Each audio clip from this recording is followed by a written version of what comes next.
Believe it or not, I have the next Disney Adventures magazine. Now this one I'm holding right here is one of the harder issues to find of this line. Yeah, the Weird Al April 1991 issue is surprisingly very rare. I mean, not that expensive. I haven't seen these issues go for ridiculous amounts, but very hard to find on like eBay or Amazon or any of the other booksellers.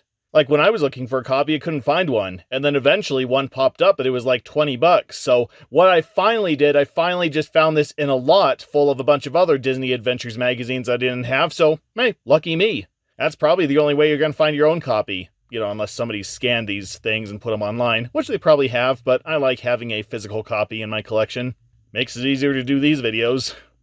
Anyway, yep, this is, like I said, this is the April 1991 issue, and today's featured celebrity is Weird Al. Yes, there's his first iteration, or at least his first iteration that the public knows about. I don't know. He probably took on a different look before he went public. I don't know. But this is how people of the 80s and 90s knew Weird Al, you know, with the glasses and the mustache and the really curly hair, before he finally had corrective eye surgery and he decided that dreads were more his style.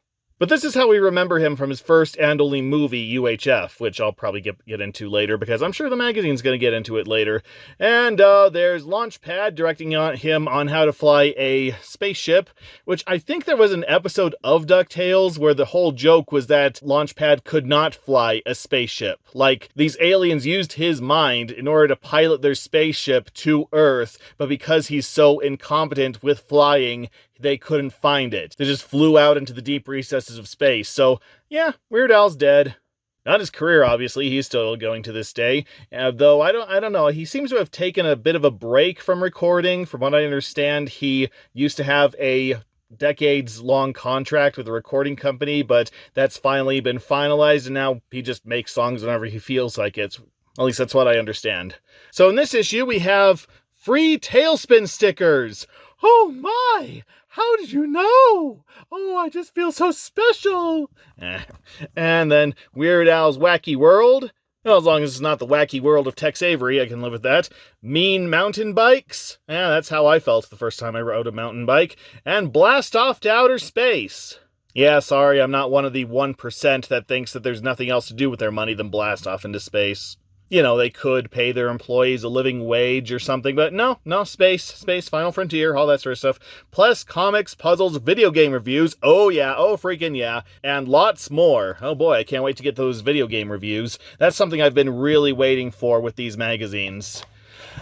Yummy, yummy, yummy, yummy, yummy, I got love in my tummy. M&M's chocolate candies. Yeah, I prefer the peanut M&Ms. I mean, the milk chocolate M&Ms, in fact, most of the flavors of M&Ms, I can't get behind. It just tastes like fake chocolate with a lot of sugar. But peanut M&Ms, they are God's gift to the world. As well as peanut butter M&Ms, crispy M&Ms are pretty okay.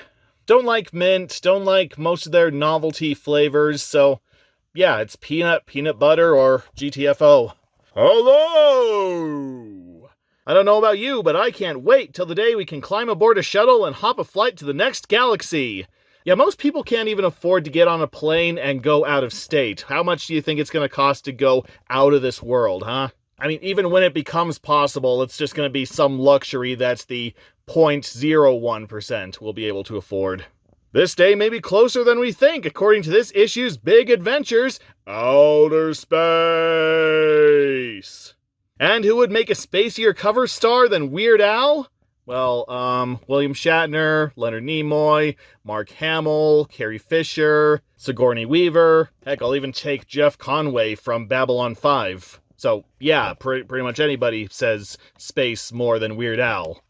When we took his photos, he was quiet and kind of shy, but he cracked us up every time he did open his mouth. Oh, he's like me.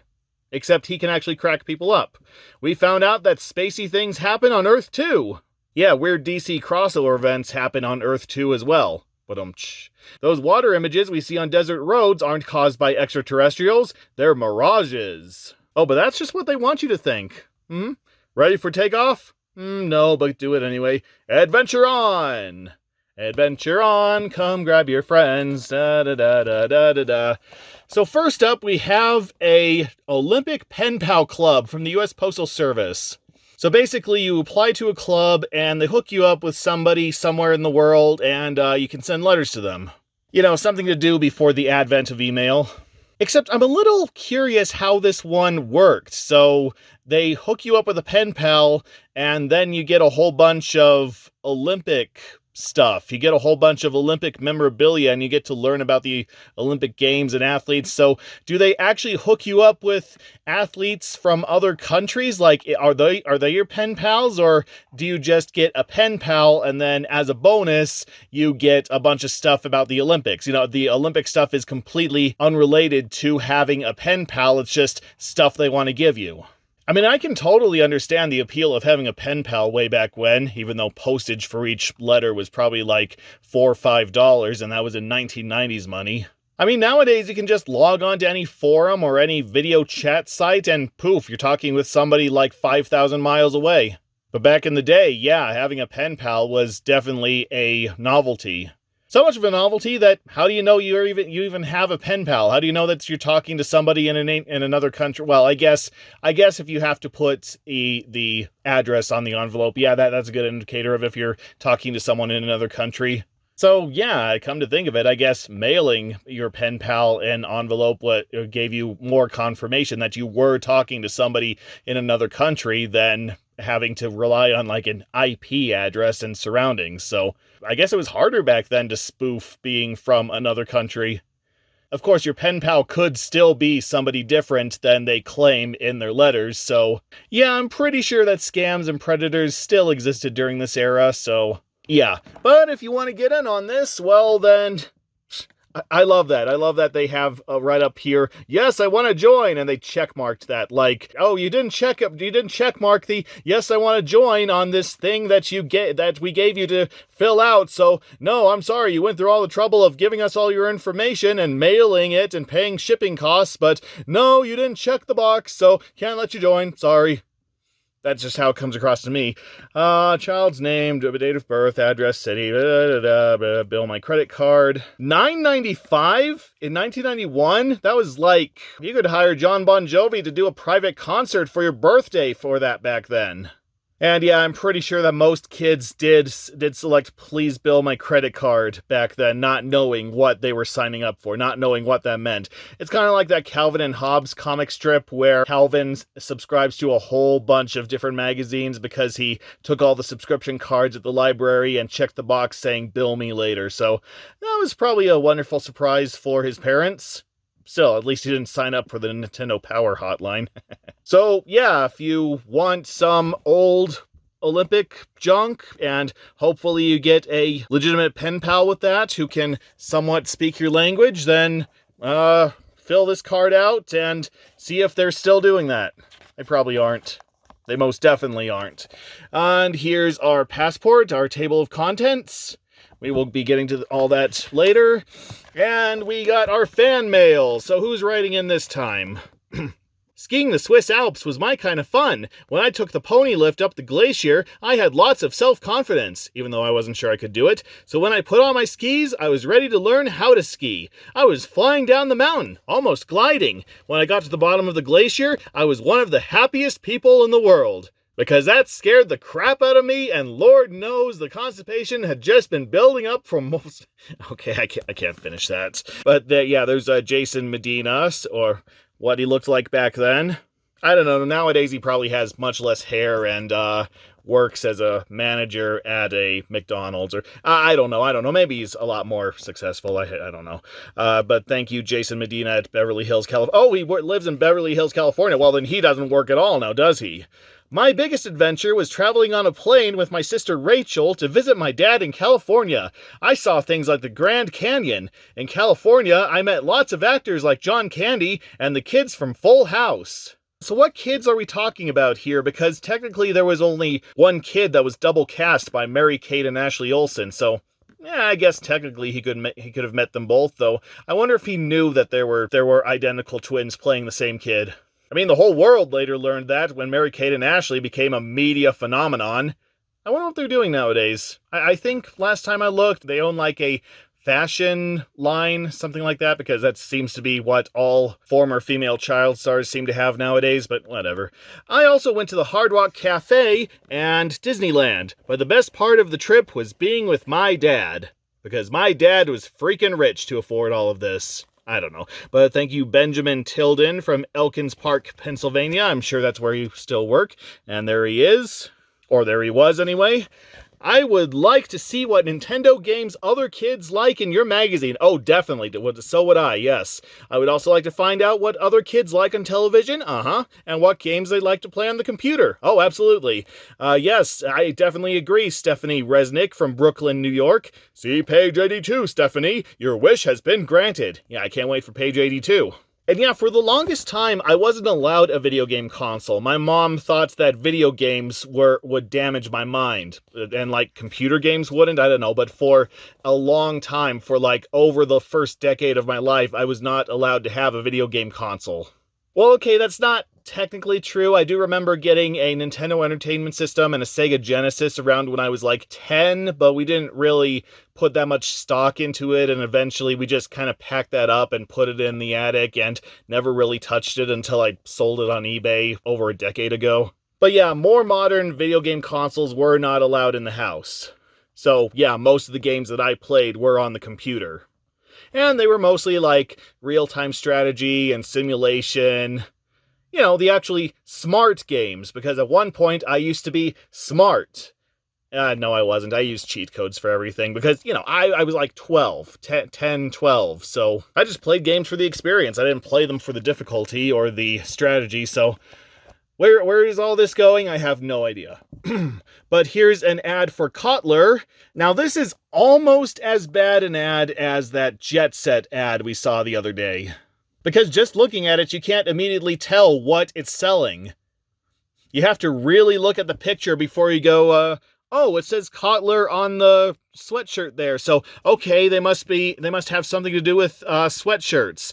But do they also sell helmets? Do they sell those shirts? Do they sell wristwatches with jeans or sports shoes, tennis shoes, or skateboards? Maybe they sell that big honkin' Jeep in the background. That's one of the first things I learned when I took advertising in business school. Always make your product stand out at first glance. You can have the most memorable ad ever made, but unless you put your product name first and foremost and establish what you're selling, doesn't matter. I mean, remember that Super Bowl ad where these guys were corralling cats? Yeah, that's all you remember, though. What was that an ad for? Don't know? Exactly. And here we have the Disney Beat, The Rocketeer, a comic book hero coming soon to the big screen. And almost immediately leaving the big screen because, yeah, this did not do well for Disney. But I think I bring up The Rocketeer in a future issue, so I'll probably go more into that in that issue. But yeah, it basically goes over the plot summary of The Rocketeer. You know, there's a young stunt flyer named Cliff Secord who lives in Los Angeles in the 1930s, and he finds a top secret jetpack, and he presses a little red button, and he can fly.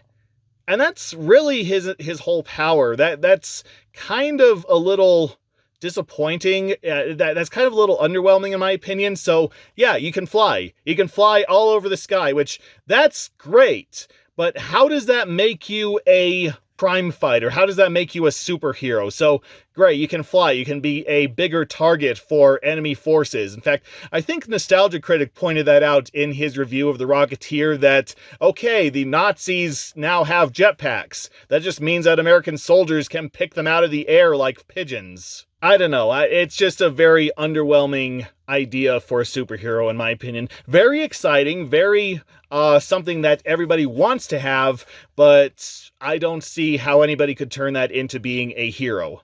I don't know. Maybe it's better explained in the comics. The comics by Dave Stevens, who basically did The Rocketeer and some art for some comic covers and a whole lot of cheesecake, a whole lot of pinups, and pretty much nothing else, and I believe he died in 2008. But from what I understand, he was a fantastic writer and artist when he did it, so hey, good for him. I have nothing to complain there.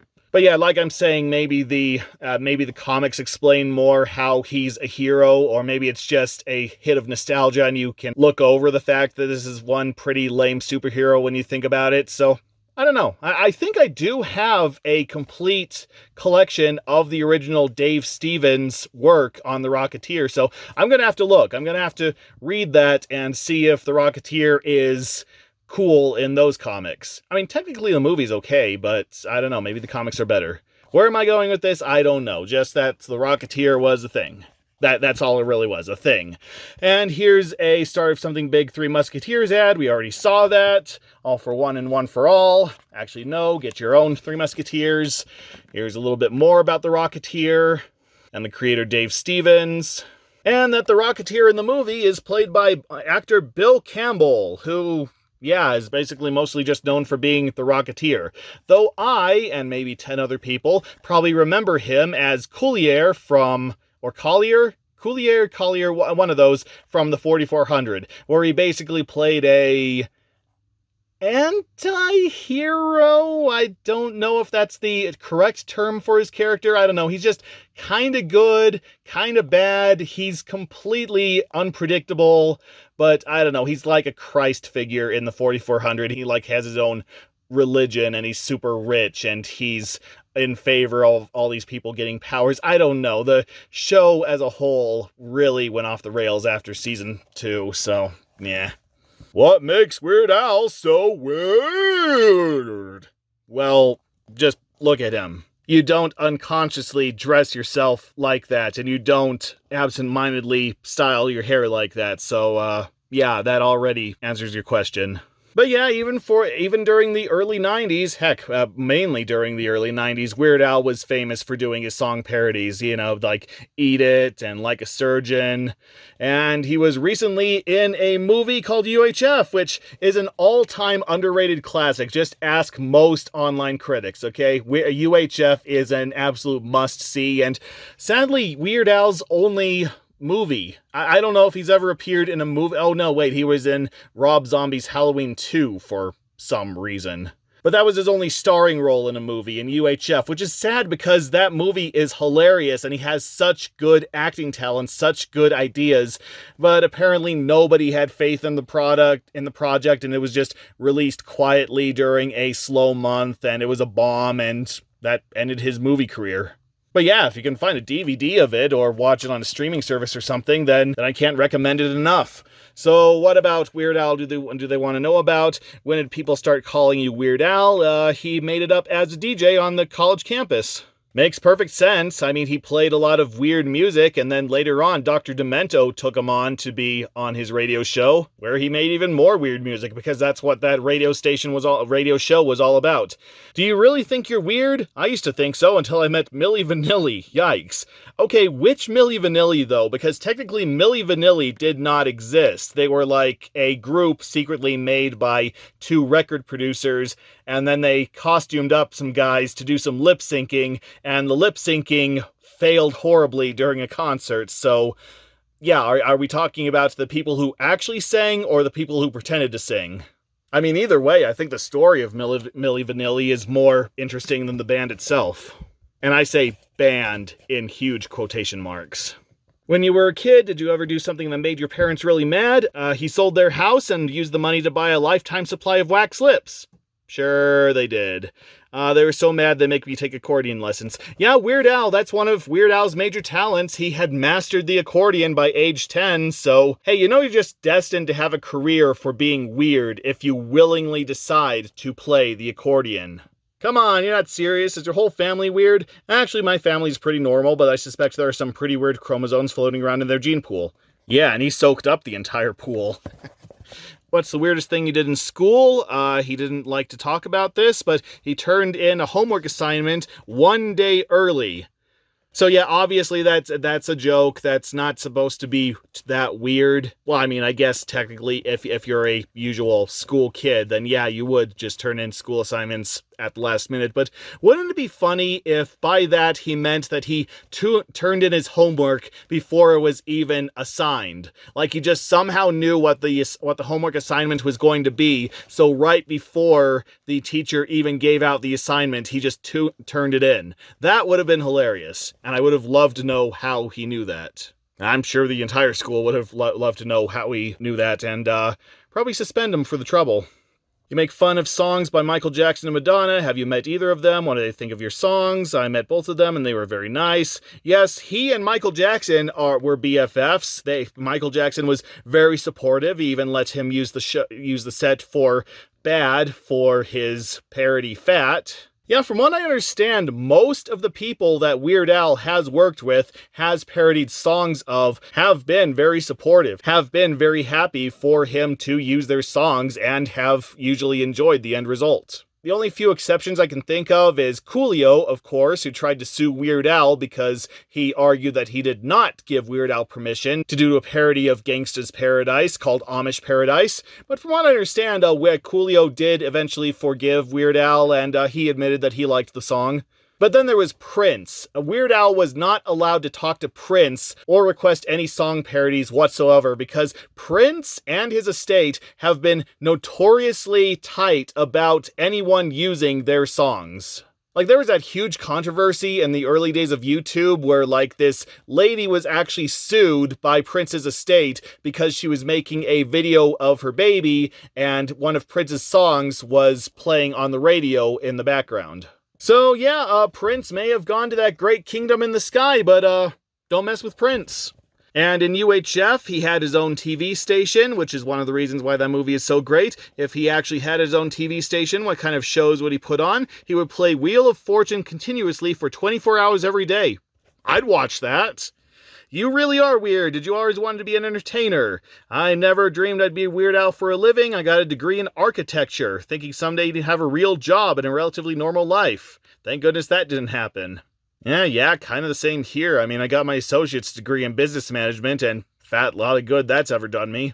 But yeah, that's a thing. We always assume that entertainers become entertainers because they have nothing else to fall back on, that they were just always destined to be entertainers because they don't know how to do anything else, when no, that couldn't be further from the truth. A lot of entertainers are secretly geniuses. Like the lead singer of The Offspring, he currently has a PhD in microbiology. Like he had a master in biology and in math for most of his school days. And most entertainers that did drop out of school in order to go be famous actors and such, most of them did go back to school to finish up their degree, or were given honorary degrees by their alma mater. So no, most entertainers are friggin' smart. So don't think that all because an actor does weird things or only seems to do one subject, one acting talent. No, don't think for a second that they don't know how to do anything else, because it's more likely than not they know how to do more than you. They certainly know how to do more than I do.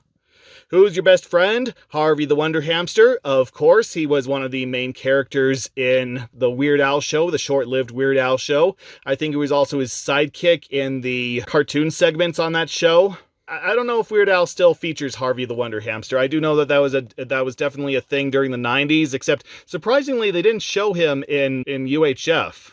I don't know what his best friend is nowadays. If you could travel 2,000 years into the future or the past, or spend 3 weeks with Julia Roberts, he doesn't want to go into the past because there's no cable, doesn't want to go 2,000 years into the future because yogurt would cost $1 million.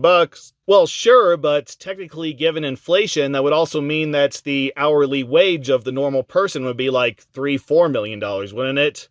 Yeah, but that's assuming civilization even still exists in 2,000 years. So he wants to do the Julia Roberts thing. I wonder if she likes to bowl. I actually did look that up, and no, I couldn't find any confirmation. So, I don't know. Julia Roberts seems like a nice lady, so just ask her to bowl, and she'll probably go with you. I enjoy bowling. I'd bowl with Julia Roberts. I'd bowl with Weird Al. I'd bowl with Weird Al and Julia Roberts at the same time. Can you dance? Yes, he can. I mean, he's not a dancer, but he can most certainly dance. He definitely does a lot of dance moves in his music videos, so yeah, he's a very talented musician, singer, songwriter, dancer, actor, voice actor. Like I say, this guy is exceptionally smart and talented, so I don't think there's anything he can't do. Heck, I'd even elect him to office if he decides to run. I'm sure he'll do a better job than most other people who are intentionally trying to be politicians. And he can't be any worse than the last celebrity that we elected into office, who shall remain nameless. And if you could invite 5 people to dinner, who would they be? They would be Emo Phillips, Uma Thurman, Amy Irving, Ima Sumac, I'm just going to say that, and Yoko Ono, because he wants to introduce them like Emo, Uma, Emo, Uma. I can't even say that. So Emo Phillips is another one of Weird Al's BFFs. He's a comedian. He's mostly famous for his falsetto voice. He just goes, "Thank you, homeboy. Would you look at that? Just call me Mr. Butterfingers." That's all I really know about him. I don't follow his comedy, but he has appeared in a lot of shows like Slacker Cats, if anyone even remembers that show. I don't want to. And yeah, he did have a cameo in UHF, which was what I was quoting there. And then Uma Thurman, we all know Uma Thurman, probably most famous for Pulp Fiction and Kill Bill, as well as The Adventures of Baron Munchausen and Percy Jackson and the Olympians and Batman and Robin. So, yeah, mostly known for Pulp Fiction and Kill Bill. And she and Ethan Hawke are parents of Maya Hawke, who plays Robin in Stranger Things. So, yay for nepotism. Amy Irving is an actress and singer who's probably most famous for playing Sue Snell in the Carrie movie, the original Carrie movie, who's the only character who's kinda, sorta nice to Carrie in that movie. I mean, after she initially torments Carrie, she kind of realizes, oh wow, I'm a jerk. And doesn't really do that for the rest of the movie, and then she gets Carrie a ride to the prom, and then she tries to stop her from getting covered in pig's blood, but she's driven off, and then she has a dream that Carrie dragged her down to hell, so that's a wonderful thing to be known for. And then she was also the singing voice of Jessica Rabbit and Who Framed Roger Rabbit, and she was also Miss Kitty in the American Tail 2, Fievel Goes West. I know, she's probably famous for some other stuff, but that's all I really know.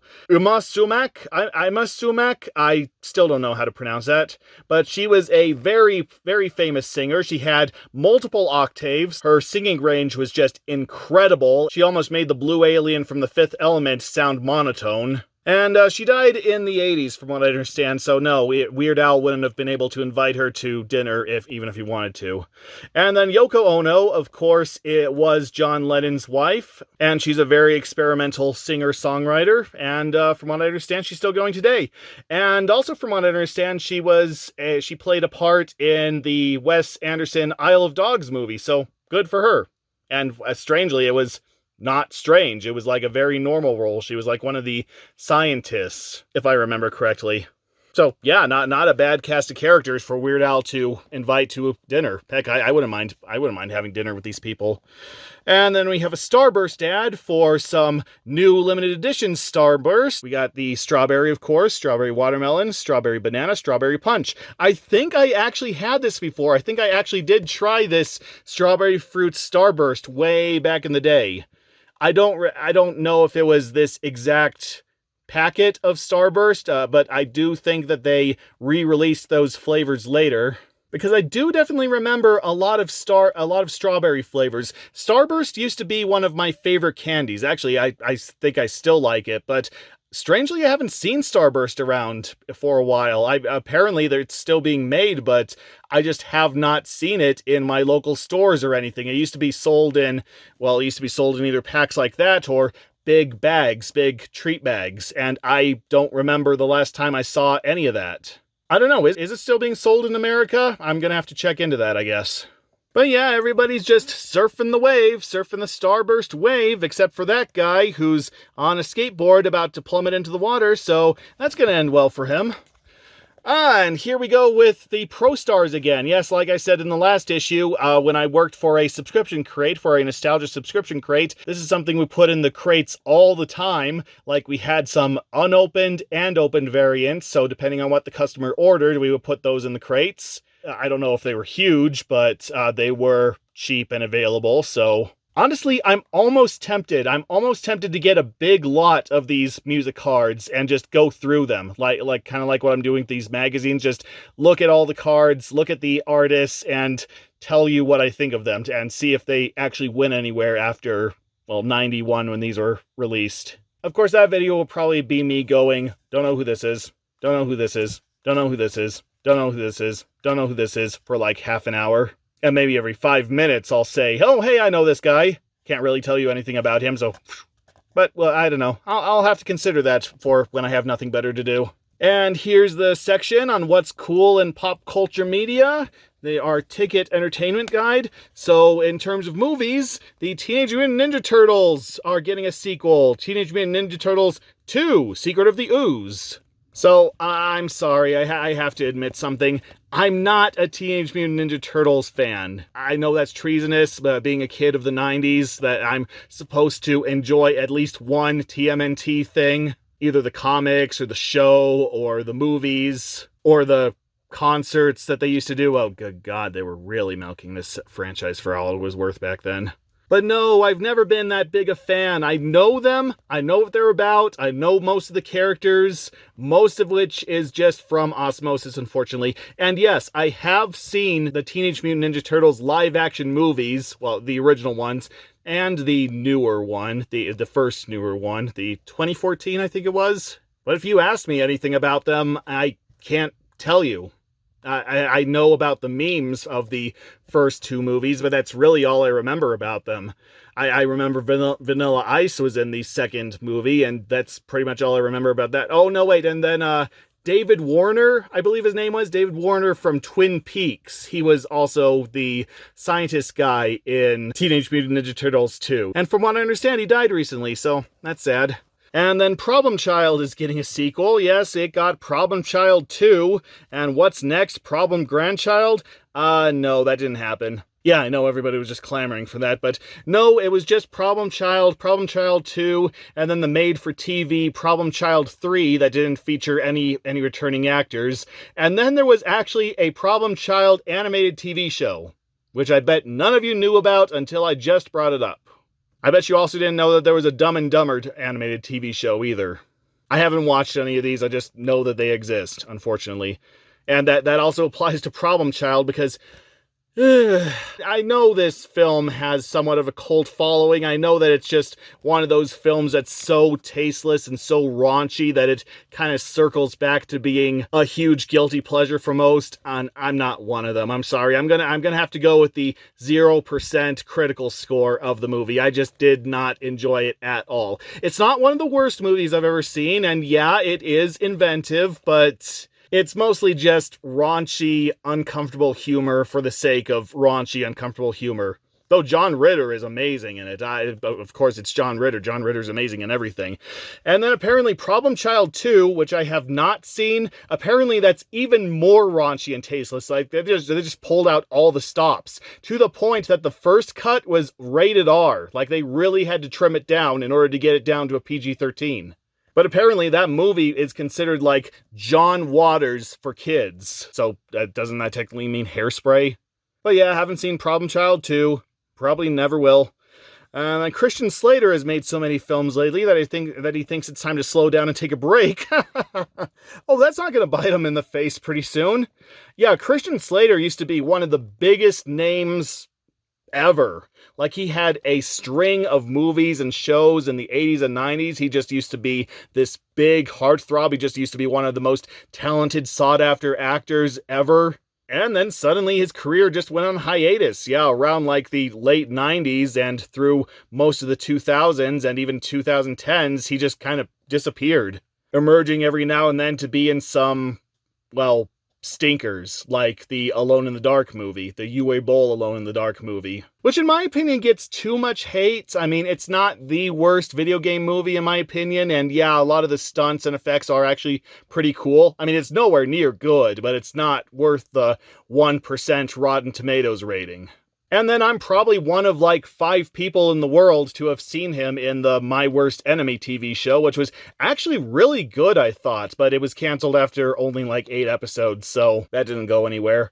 But nowadays, he was on Mr. Robot, and he was on the Rick and Morty spinoff, The Vindicators, and apparently he's doing pretty well for himself again. So, yeah, like the almighty Phoenix, he brought his career back from the ashes. And he was also in Robin Hood, Prince of Thieves with Kevin Costner, which I didn't know about that. I don't remember his character from that movie. Of course, I barely remember the movie. I just remember Kevin Costner and Alan Rickman and the Bryan Adams doing the theme song, and that's pretty much it. And then it looks as if the Neverending Story 2 sequel to the wildly popular is about to be released. Watch for it. No, I don't recommend you do. So yeah, the Neverending Story, the movie The Neverending Story is one of those quintessential movies, family movies, where like everybody has to watch it. Everybody has to be an absolute fan of the movie. And I think it's okay.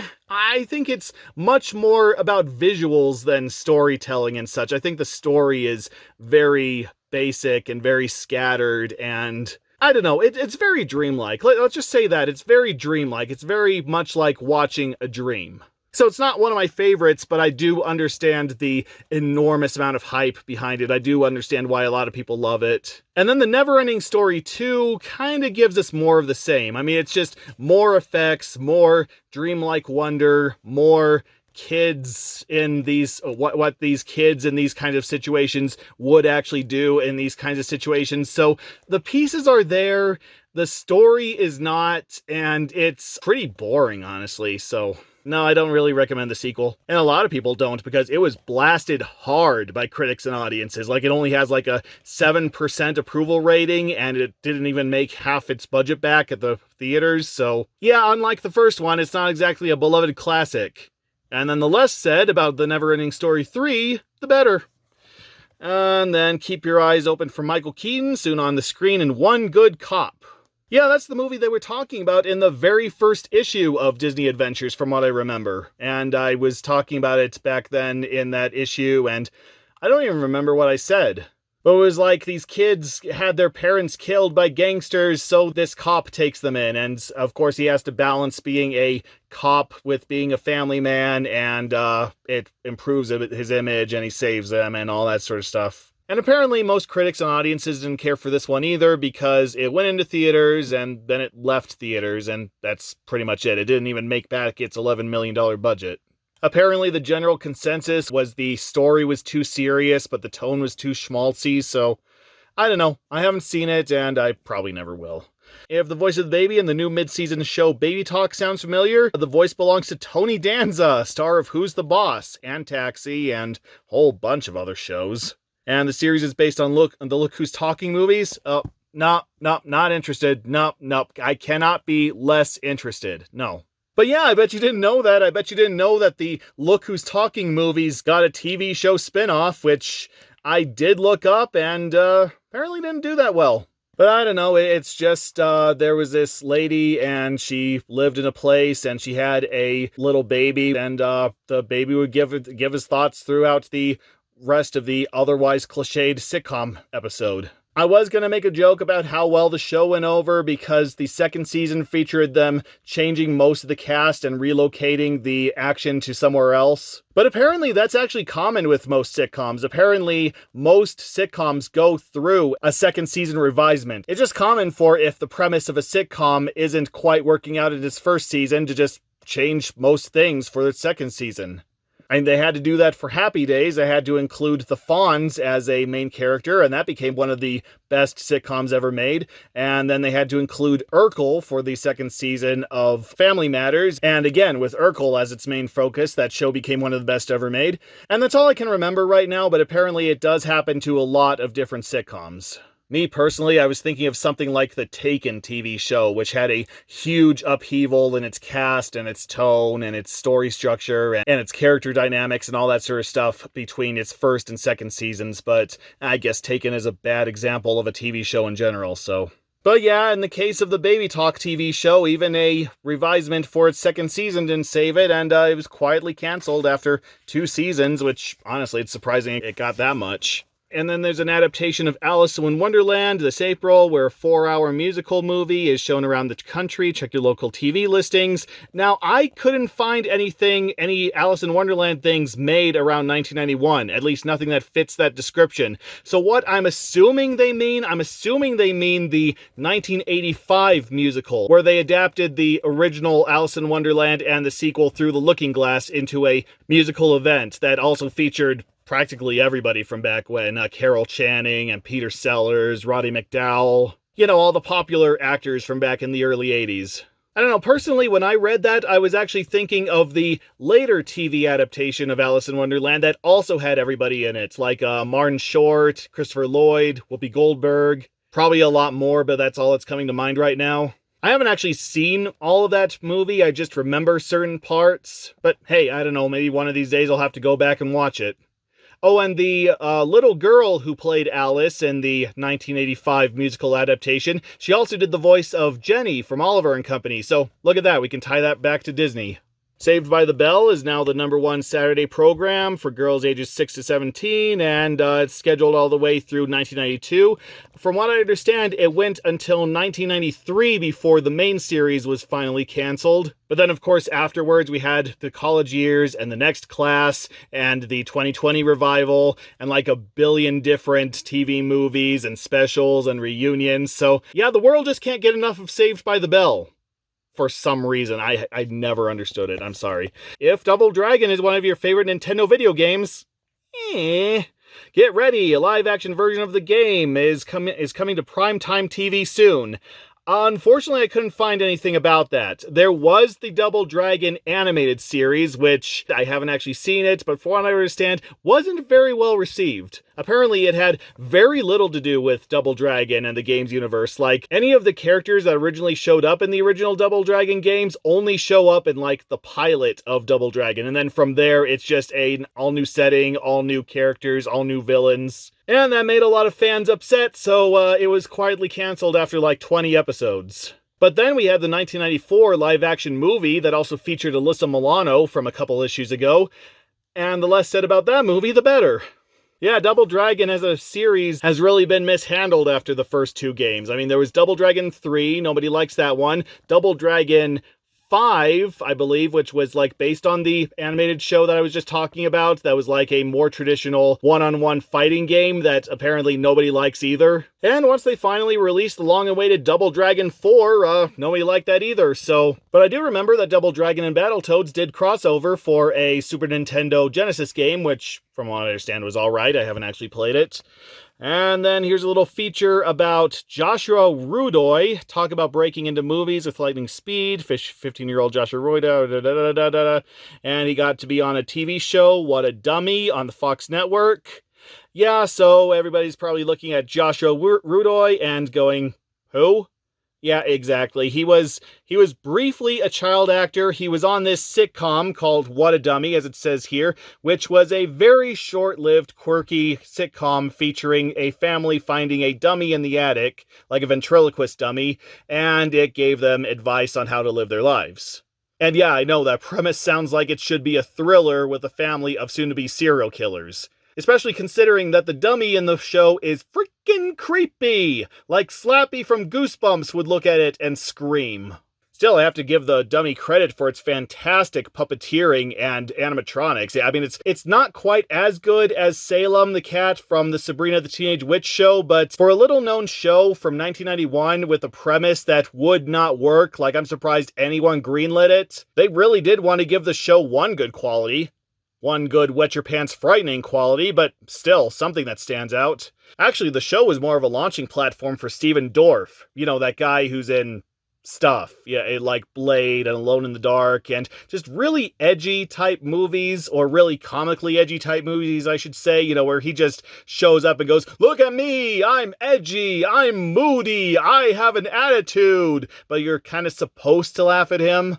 That's the impression I got anyway. He's like if David S. Goyer was an actor, in my opinion.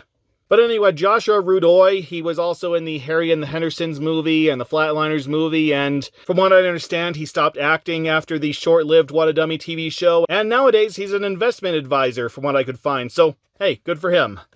Anyway, back to this side of the page. There's the new ABC miniseries called Separate But Equal about the landmark decision behind Brown versus Board of Education.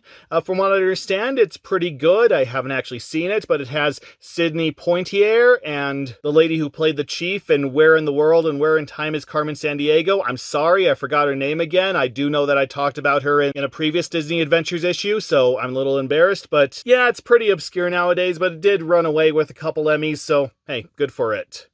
And did you also know that the TV is now on almost 7 hours a day across the country? Oh, brother, we'll just wait until you get to the streaming age. I don't think we ever turn our devices off nowadays. I certainly don't. And meanwhile, in music, Susanna Hoffs is releasing her brand new solo album after forming the Bangles. Yeah, from what I understand, Susanna Hoffs' career didn't really go anywhere after the Bangles. After her departure from the band, which she also founded, she is most famous for forming the joke band Ming T with Mike Myers, and that's where his alter ego Austin Powers originally came from. In fact, Susanna Hoffs and the rest of Ming T would go on to appear in the Austin Powers movies, so yeah, the Bangles and Austin Powers. I guess I can think of some worse claims to fame that people have had. And then the Academy Awards, Best Song of the Year from Movies. We got The King of Wishful Thinking. I'm the King of Wishful Thinking. I think that's how it goes. It's that song that I always think is by Phil Collins, but every time I hear the song, I forget it. So I'm sorry, I just can't remember how it actually goes. So, and then Roxette's It Must Have Been Love, but it's over now. Yeah, I know that song. I like it a lot more. And then Unchained Melody by the Righteous Brothers off the Ghost soundtrack.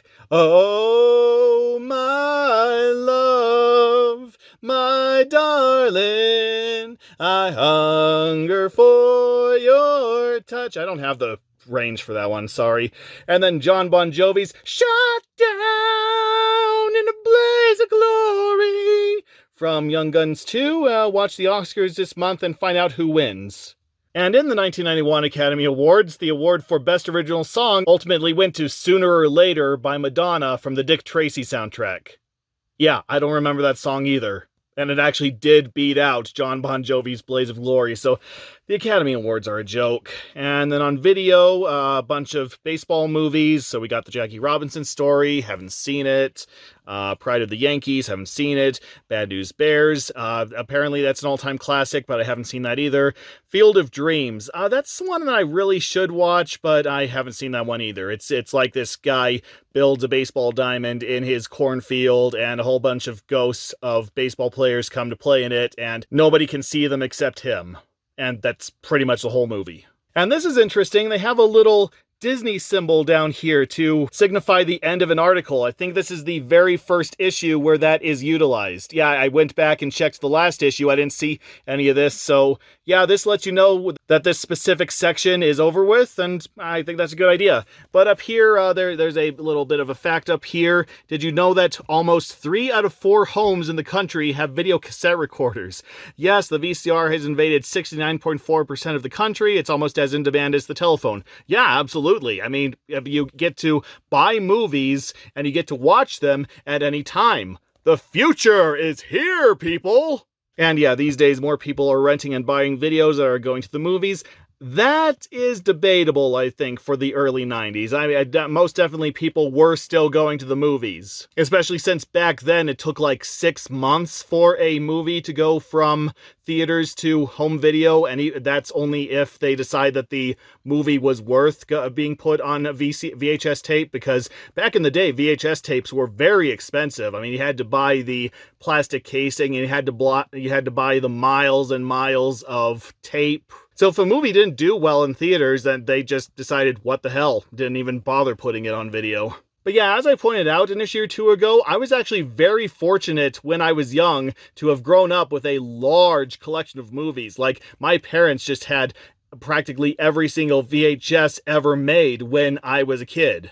So I was lucky enough to have grown up with practically every single Disney movie released up to and including the 90s, plus a whole bunch of other animated movies, plus a whole bunch of classic movies, plus a whole bunch of movies that nobody's ever heard of. Like, that's where I was actually one of the few people to have grown up with The Magic Voyage. And this was when VHS tapes cost $25, and that was like in $1992, so $50 a movie. Kind of puts the prices of those UHD Blu-ray discs in perspective, doesn't it? But yeah, if this article thinks that VCRs are a problem for the traditional movie theater, just wait until the streaming age. And then here's another ad for the Little Nemo Dream Master game. Again, I think we've seen one of these every single issue we've seen. And this is probably why most people think that the movie was based on the game. I mean, I thought so. Actually, for the longest time after getting the game, I didn't even know that there was a Little Nemo movie. Little Nemo Dream Master was technically the very first video game I ever owned, because my parents bought it in an auction along with a Nintendo Entertainment System. So I played it not knowing that it was based on a movie or that early 1900s newspaper comic strip, which technically, yeah, the game has more in common with than the movie.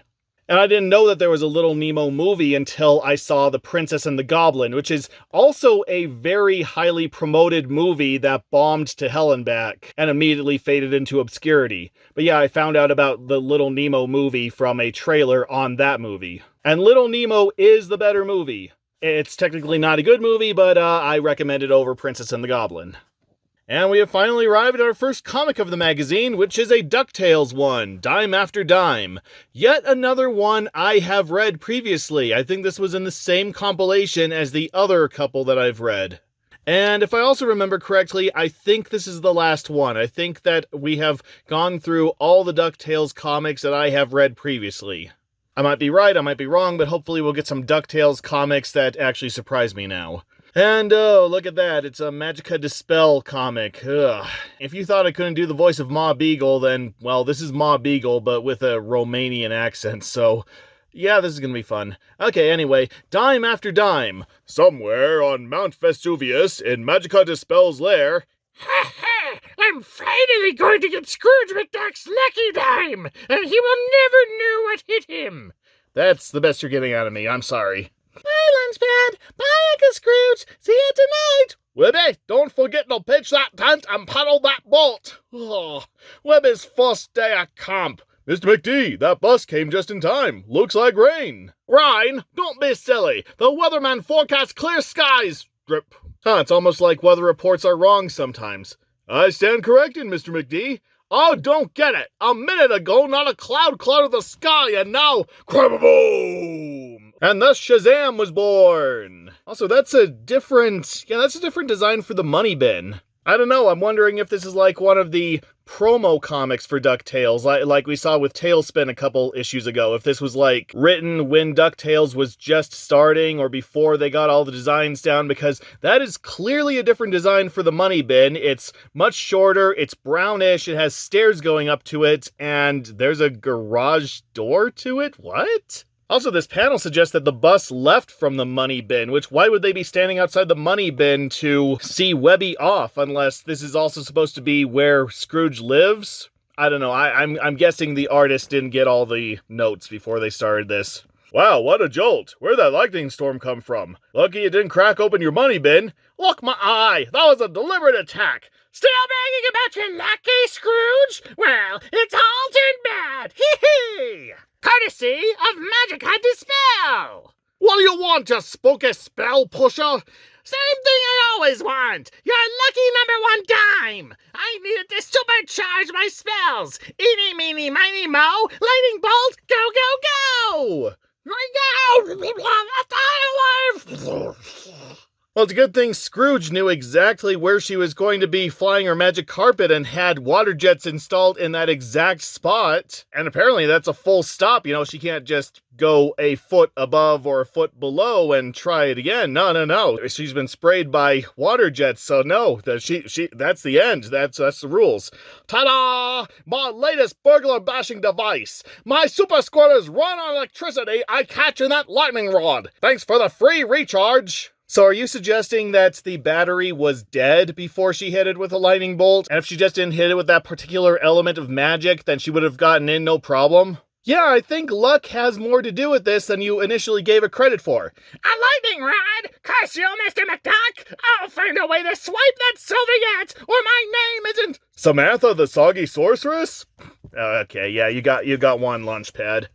No! Magic had a spell! And don't forget it! I'll be back, Scrooge! Zap! Yipes! Mr. McD, I think I'm getting tired of you denying my request for hazard pay. I think I'm gonna go work for this Darkwing Duck guy that I keep hearing about. Meanwhile, teeny-weeny day camp. Oh, children, it's starting to rain. Come inside and meet our newest teeny-weeny camper. Oh, great. How am I gonna do her voice? How thrilling! Probably just another dweeb.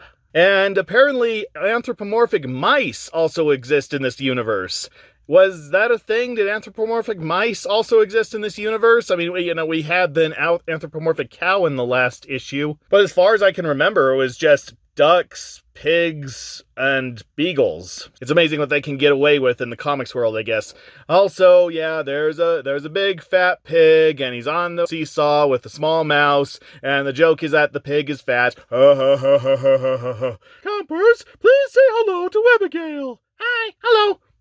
What a silly name. Oh, well, at least it's not as stupid as yours, Minima. Hi, I'm Webby. Who are you?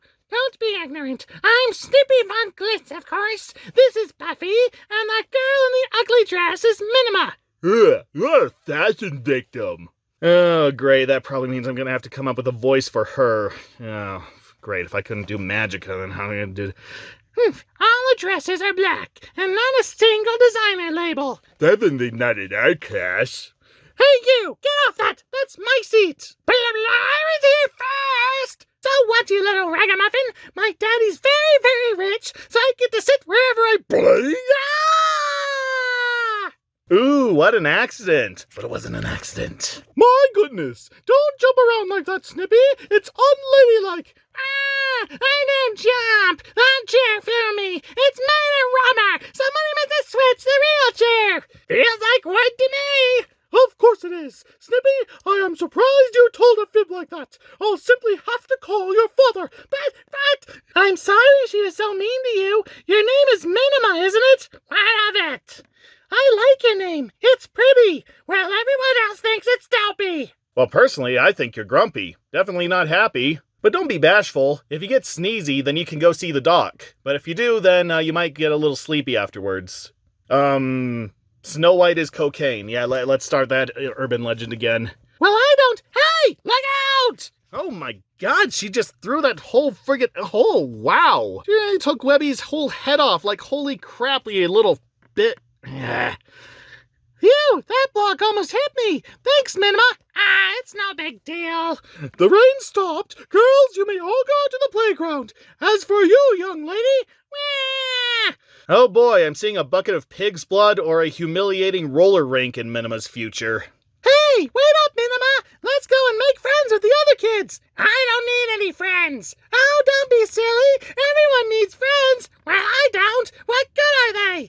Make new friends, but keep the old. One is silver, the other's gold. My Uncle Scrooge always says. You know, I've never gotten that saying. So basically, how I interpret it is that the saying is saying that your older friends are inferior to your newer friends. Like your older friends do not have as much value as anyone else you might meet. Which is a dangerous thought if you think about it too much. I mean, if you have old friends, I would call those old friends gold because they've been your friends all this time. I would say that anyone new you meet is silver. And then over time, as you get to know them and realize that they are your friends and that they should be your friends, then they become gold. So I don't know. I've just never understood that saying, and I think that it doesn't work. I don't know. Maybe I'm just looking too far into it. Maybe I'm completely misunderstanding it. Scrooge McDuck, he's your uncle? Well, not really, but Granny and I live with him. He's really nice. You know, Webby, maybe we should be friends. Oh yeah, now that you know that she lives with the world's richest, most powerful duck, now you want to be friends. You just want to have a sleepover over there so you can watch My Little Pony on his 200-inch flat-screen TV, don't you? Guess what I'm bringing to show and tell tomorrow, Webby? What? And we're back with the seesaw, and a bunch of mice kids are on one side, but they still can't lift the pig kid because he's fat. My top secret trick dime. See what happens when you hold it? Oh, that's my face on the coin. Pretty neat, huh? The coin changes to look just like the person holding it. It can look like anybody. I'm pretty sure there's an app for that nowadays. I wish I had a coin like that. I don't have anything special to share. Your Uncle Scrooge has a special lucky dime, doesn't he? You can show that. Uncle Scrooge's #1 dime? Oh, I couldn't. Besides, he never let it out of his money bin. You don't have to tell him. Just sort of borrow it for tomorrow. And all the mice kids are on the seesaw, but they still can't lift the pig kid. That's the joke. He's fat. Well, I sure hate to worry Uncle Scrooge, but won't he notice it's missing? Not if you use my dime. We'll make it look just like his. Then he can switch it again after show and tell. He'll never know. Well, then you don't have something for your show and tell, then. What are you planning for? Or was this your plan all along? I don't know. Gee, I don't know. Well, excuse me. I was just trying to help. But if you don't want to be friends... Well, you're a B word, so yeah, no. She is no longer friends with you. Oh, who am I kidding? Of course she is.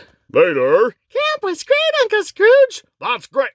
Launchpad, I thought you toned up this old bone shaker. I think my kneecap just bumped into my elbow. Ducks have knees? Boss, this car was old when the world was young, and you haven't sprung for a new part since. Again, that is not his regular car. His regular car is like long and purple, and he has his butler Duckworth usually driving it. Again, this is probably like a promo for the show and before they ironed out all the details, especially since Launchpad is not his chauffeur. He's his on-again, off-again hired pilot and sometimes muscle. But my pal, Junkyard Benny, gave me a few spare parts you can't use. It won't cost you a thing. Good. I hate wasting money on needless necessities. I would recommend just going and getting a new car. So tell us all about Camp, dear. It was wonderful, Granny. We hiked and played in the monkey bars and everything. But best of all, I made a new friend today. And what a shock, Minima is somehow related to Magica. Oh, yeah, I could never have been able to tell that. Annie, I'm home. About time. Good thing your mother will be back tomorrow night. Babysitting's not my style. Oh, God, these voices are going to be the death of me. What happened to you, Auntie? God, don't ask. Case in point. Scrooge McDuck is what happened. That crummy chiseler cheated me out of the dime I rightfully wanted to steal. Oh, if only I had it. What nifty evil spells could I weave? I tell you, Minima, I want that dime. I'd get anything to get my hands on it. Anything. Anything? So, she didn't know that she wanted the lucky dime in the first place? So, what was her plan in the first place then? Why did she want the lucky dime before she had this conversation? But hey, if Minima can't get the lucky dime for Magica, well, here's a subscription card for 12 issues of Disney Adventures she could probably give her. And it comes with a free Fred Savage, which I believe is one of the stills used from the Fred Savage issue from a while back. A wonder year of Disney Adventures. I see what they did there. And yeah, it's just like every other subscription card that we've seen, so... but if you tear it out, then you also tear off Fred Savage's left leg, and I'm pretty sure he needs that. I mean, he also needs a career today, but I digress. The next day... Well, did you get it? Uh-huh. Isn't it pretty? Cool. Your Uncle Scrooge didn't see you switch dimes, did he? You know, I just love how everybody is after Scrooge's lucky dime, but from what I've seen from several episodes of DuckTales, it's just sitting in the middle of the room for anyone to come along and just pick it up. Like, there's not even a security system around it. Like, any of his nephews can just wander in and pick up the dime, as has happened several times. So I don't see how it's so hard for these villains to just go and grab it. Saturday morning cartoon from the 80s logic. Oh no! He was too busy burnishing his bullion this morning! Being relatable as usual, I see. Great! Say, isn't that your uncle over there? Ah, that's not Uncle Scrooge, silly! That's Mr. Push-and-Broom, the janitor! Hi, Mr. Push-and-Broom! Hiya, Webby! Well, when you're given a name like Mr. Push-and-Broom, I think your destiny is set. Anyway, Minima swaps out the dimes. Come on! Let's show everyone your uncle's lucky dime! Imagine a real squillionaire's lucky first dime! And they had to spell out that she switched the dimes again for anyone who had short-term memory loss from the previous panel, so that was nice of them. It's very inclusive of them, I'd say. Phew! Polishing 3 acres of gold is no picnic, let me tell you! Ah, Pookie, I feel so sorry for you. I mean, not as sorry as I feel for your employees who have to work like 3 jobs and still not have enough money to live off of. But you don't need to worry about that. You just have a go sit down. You've earned your break from reality. A reality that you're clearly already blind to. Now my reward! A peek at old number 1! Keep your bathroom habits to yourself, please. It's better than sarsaparilla soda for soothing soul spirits! Bah! The nerve of that magica dispel! Trying to steal this beauty! Ducks have lips? Something wrong, Mr. McD? My specs must be out of focus. That dime doesn't look right. I'd better take a closer... Ah! Magica! Wait, I thought the dime could only turn into the face of the person who was holding it, and now all of a sudden it turns to Magica's face? Or is this a different dime? Or... Say with me, Saturday morning cartoon from the 80s logic. That's right, Scrooge! I'm back and better than ever! You high-flying felon! This isn't my dime! Give it back! I don't have it! Yet! But I will! Stop talking nonsense! If you don't have it, who does? Ha! My niece Minima Dispel! We made a little deal! I get your dime, and she gets an expensive new wardrobe! Just for tricking Webby into pulling the old switcheroo! And in hindsight, it could just be over there picking up the dime right now and conquering the world with it! But, Saturday morning cartoon from the 80s logic. Yeah, there you go. You miserable crackpot conjurer! You've gone too far, involving a poor innocent like Webby!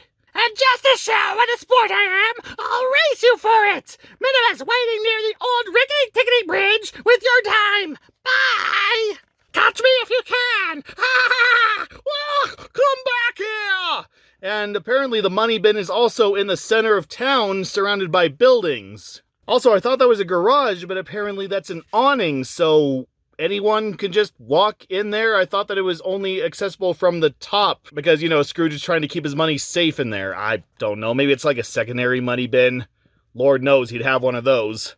Oh, my poor dime! It's hopeless! I'll never catch up to her in that old Model T of mine! Oh, I don't know, Mr. McD. Offhand, I'd say. Everything's under control! Ah! My poor buggy! What have you done to it? A couple of monster wheels here, a little pinstriping there, and an army surplus turbojet engine for that little extra pep. Great, eh? Disaster is more like it! Oh, whoa, we'll never beat Magica now! Indicating that you would have caught up to her if you had the old Model T. That's not what you were saying just last panel.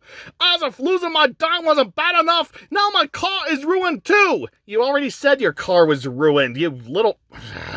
I knew you'd love it, Mr. McD, and as far as that tricky witch goes, if it's a race she wants, it's a race she'll get. Meanwhile, a silly place to stop. The bus stops down there. Minima was supposed to meet me here, but I don't see her. Well, this is your lucky day. You may walk with us. Come on, don't dawdle. Apparently my camera hates the voices I'm doing. It's trying to get away from me. It's fallen like 3 times since I've started this comic. Auntie M was right, and no one wants to be friends with a witch, even a little witch. Well, who needs friends anyway? Once I give Auntie M this dime, I'll get lots of pretty clothes. Then they'll all be jealous of me. Of course, I may also be sucked up by a twister and end up in the Land of Oz before then. Gee, I still don't see Minima. Honestly, Barbie, why do you want to hang around with her? She's weird. Yeah, weird. Weird, am I? I'll show them. Oh, bucket of water float above their head. Rise up high like a loaf of bread. Continued on page 47. No, please, the suspense. It's killing me. Will they ever cross a bridge? Anyway, we're back with another adventure from Dushan Gershi, and this time it's How I Became a Hero to an African Tribe.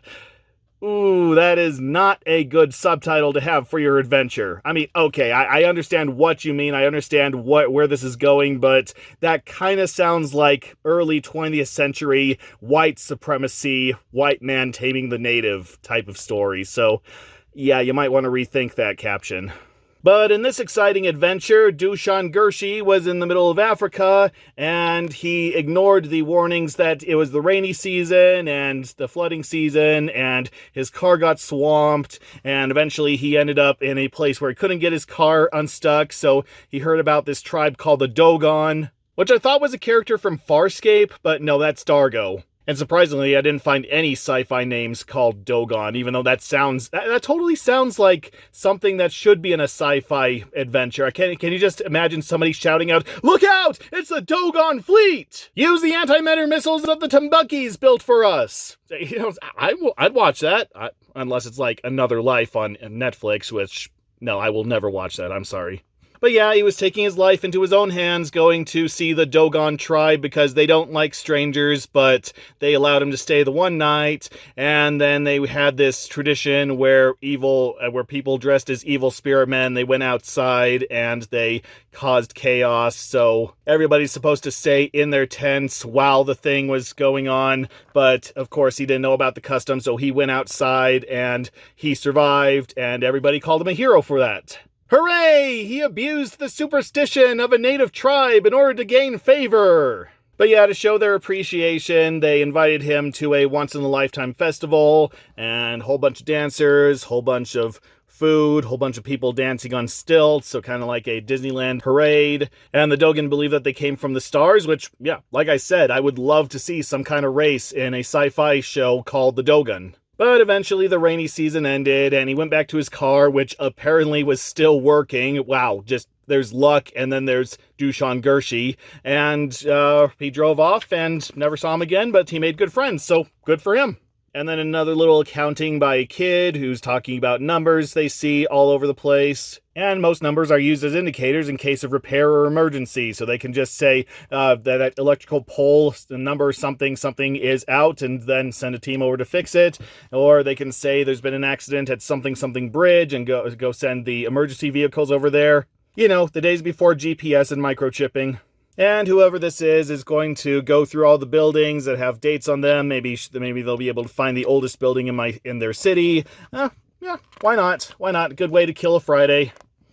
And here's some more old True Life Adventures facts. The ball lightning, fiery freak of nature. It may split in two. Yeah, apparently ball lightning is still not something that we can explain. It apparently just appears every here and there. And when it does, it just fries everything. I don't know, maybe it's Patrick Swayze from Ghost when he's having a bad day. But yeah, it's wrecked planes, it's wrecked office buildings, so if you ever see any ball lightning show up in your yard, then turn and run. And here's yet another ad for the White Fang graphic novel adaptation. You know, I'm starting to think that they're more proud of the graphic novel adaptation than they are of the movie, because this is like the third ad we've seen of this, whereas we've only heard of the movie once. I don't know, like I said, I haven't seen the movie, so I can't really say anything about if it's faithful to the original source material or not. Though considering it seems to be focused on the relationship between the wolf dog and the only person who finally showed sympathy to him, which from what I understand didn't happen until the last quarter of the book, I'm gonna assume that, no, the movie doesn't really have that much to do with the original story. But like I also said, it had Ethan Hawke, whom, along with Uma Thurman, are parents of Maya Hawke, who plays Robin in Stranger Things. So it all comes full circle, doesn't it? Dare to discover the secrets of the Lost Lamp. I think this is the first ad for a video of DuckTales Treasure of the Lost Lamp. I think we saw the first... I know we saw an ad for this movie before. I think it was making its premiere on the Disney Channel then. It wasn't for the theatrical release. But yeah, if I remember correctly, I think I did know about DuckTales before I saw Treasure of the Lost Lamp. But it was a movie that I watched all the time when I was younger, Treasure of the Lost Lamp. I do think that it's probably the best episode of the show. Even though it's technically a feature-length movie. It still plays out like an episode of the show, though, just 80 minutes. But yeah, if you haven't already, then I definitely recommend you check it out as well. And now, back to our comics presentation. You're being mean. Minima's not weird. She's just shy. Shy? How quaint. Shy? How amusing. I think she's a drip. She dresses funny. Yeah, she's all wet. We'll see who's wet in a minute. Bucket of water, you heard what they said. Now slosh cold water all over their head. She's not all wet. Whoa, Webby needs to choke a duck. I like her. Who cares about her clothes? Minima's my friend. And that is the most accurate depiction of someone who has just had their mind blown that I have seen in quite a while. Well, then you must be a drip too. Goodbye. Have fun in Nerdland. And apparently Minima just sets the bucket of water over where nobody can see it, I guess. And apparently the entire experience has turned her deathly pale because they forgot to fill in her beak here. Thanks for sticking up for me. No one's ever done that before. Minima, hi! That's what friends are for, Minima. I know you do the same for me. Wanna bet? Meanwhile, back in the bin. I don't believe it! Scrooge's souped-up tin can is actually gaining on my sports rag! Well, I got a little something that'll cool their jets! Chew on these, suckers! Yum, sounds like lunch, Mr. McD. Those are nails, you numbskull! Watch out! I kind of love this. I love that she just uses nails. She just opens a box of nails to stop their car instead of using anything magical. It's like in Wizards, where the wizards meet for the final duel, and you think that there's going to be like a big battle of magic and wits, but no, the wizard just pulls out a freaking gun and shoots the other guy. That's an example of subversion of expectations done well, so writers take note. Our poor tires are too popped to plod on, Mr. McD. You should have sprung for a spare. Those were your tires, dude. You should have brought a spare. We'll never catch that witch now. Bah, that's what you'll think. I've never seen a problem yet that money couldn't master. Exactly. So maybe you should give some of that money to your employees, the people who have to work 16. Okay, fine. I'll stop for this issue. I'll stop with the commentary for this issue. Gee, talk about rolling in dough. What a terrific tire patch. Now follow that carpet. So he just puts money on the tires? Did he have a tire pump in there as well? Did he have some kind of sealant? Because obviously the money is already starting to fall off, so how does this work? I don't know. Oh no! What does it take to stop those speed-demon dodos? If they get over that bridge, I'm sunk! There's Minima! How can I... this branch gives me an idea! First, I build up a little speed, and then... Ha! I haven't played the xylophone since I was a kid! Oh yeah? Well, I can play Row, Row, Row Your Boat on the xylophone, can you? Ha! Ha! Ha ha! Try crossing that bridge when you come to it, Scrooge! Uh-oh, boss, talk about clumsy. She broke all the slats. That looks like my Uncle Scrooge down there! I somehow see him even though I'm pointing straight up! And that's my Aunt Magica up there! Too bad that old rust bucket of yours can't fly like my carpet, Scrooge! This time your dime is mine! Mine! Mine! My precious! My precious! Actually, if we're talking about being possessive, I think that attitude is more Scrooge McDuck's. Mr. McD, we're stuck. Give me that wheel. If I gotta fly to get back old number one, then by gosh, we're gonna fly! Yo! Oh, he did like that train did in that one short film in the compilation Imaginaria. Does anyone remember that short film? Just me? Okay. Oof, wow, right over the railing. Where'd you learn to do a wheelie like that, boss? When my dime's in danger, I learn from experience. And apparently he doesn't care about his car, so why was he whining about it earlier? Now come on, we might still be able to thwart Miss Hocus Pocus. Also, I noticed that his spats are gray, even though they're usually white. So once again, that just lends credence to my theory that this is an older promo comic.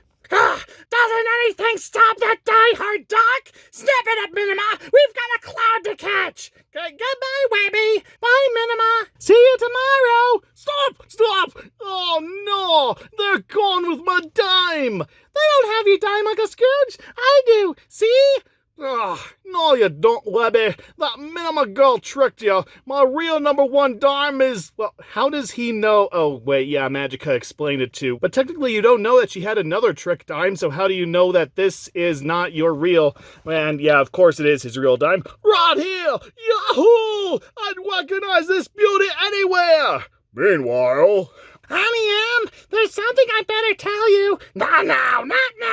I've lots of evil spells to weave. You'll get those designer dyes I promised later. I don't care about that. I just wanted to tell you later.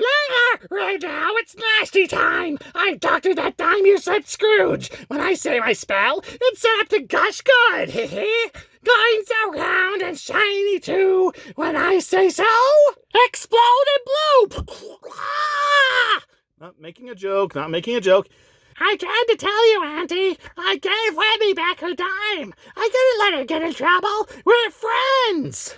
Ah, my own knees! A goody-goody! I'll be the laughing stock of my astral aerobics class!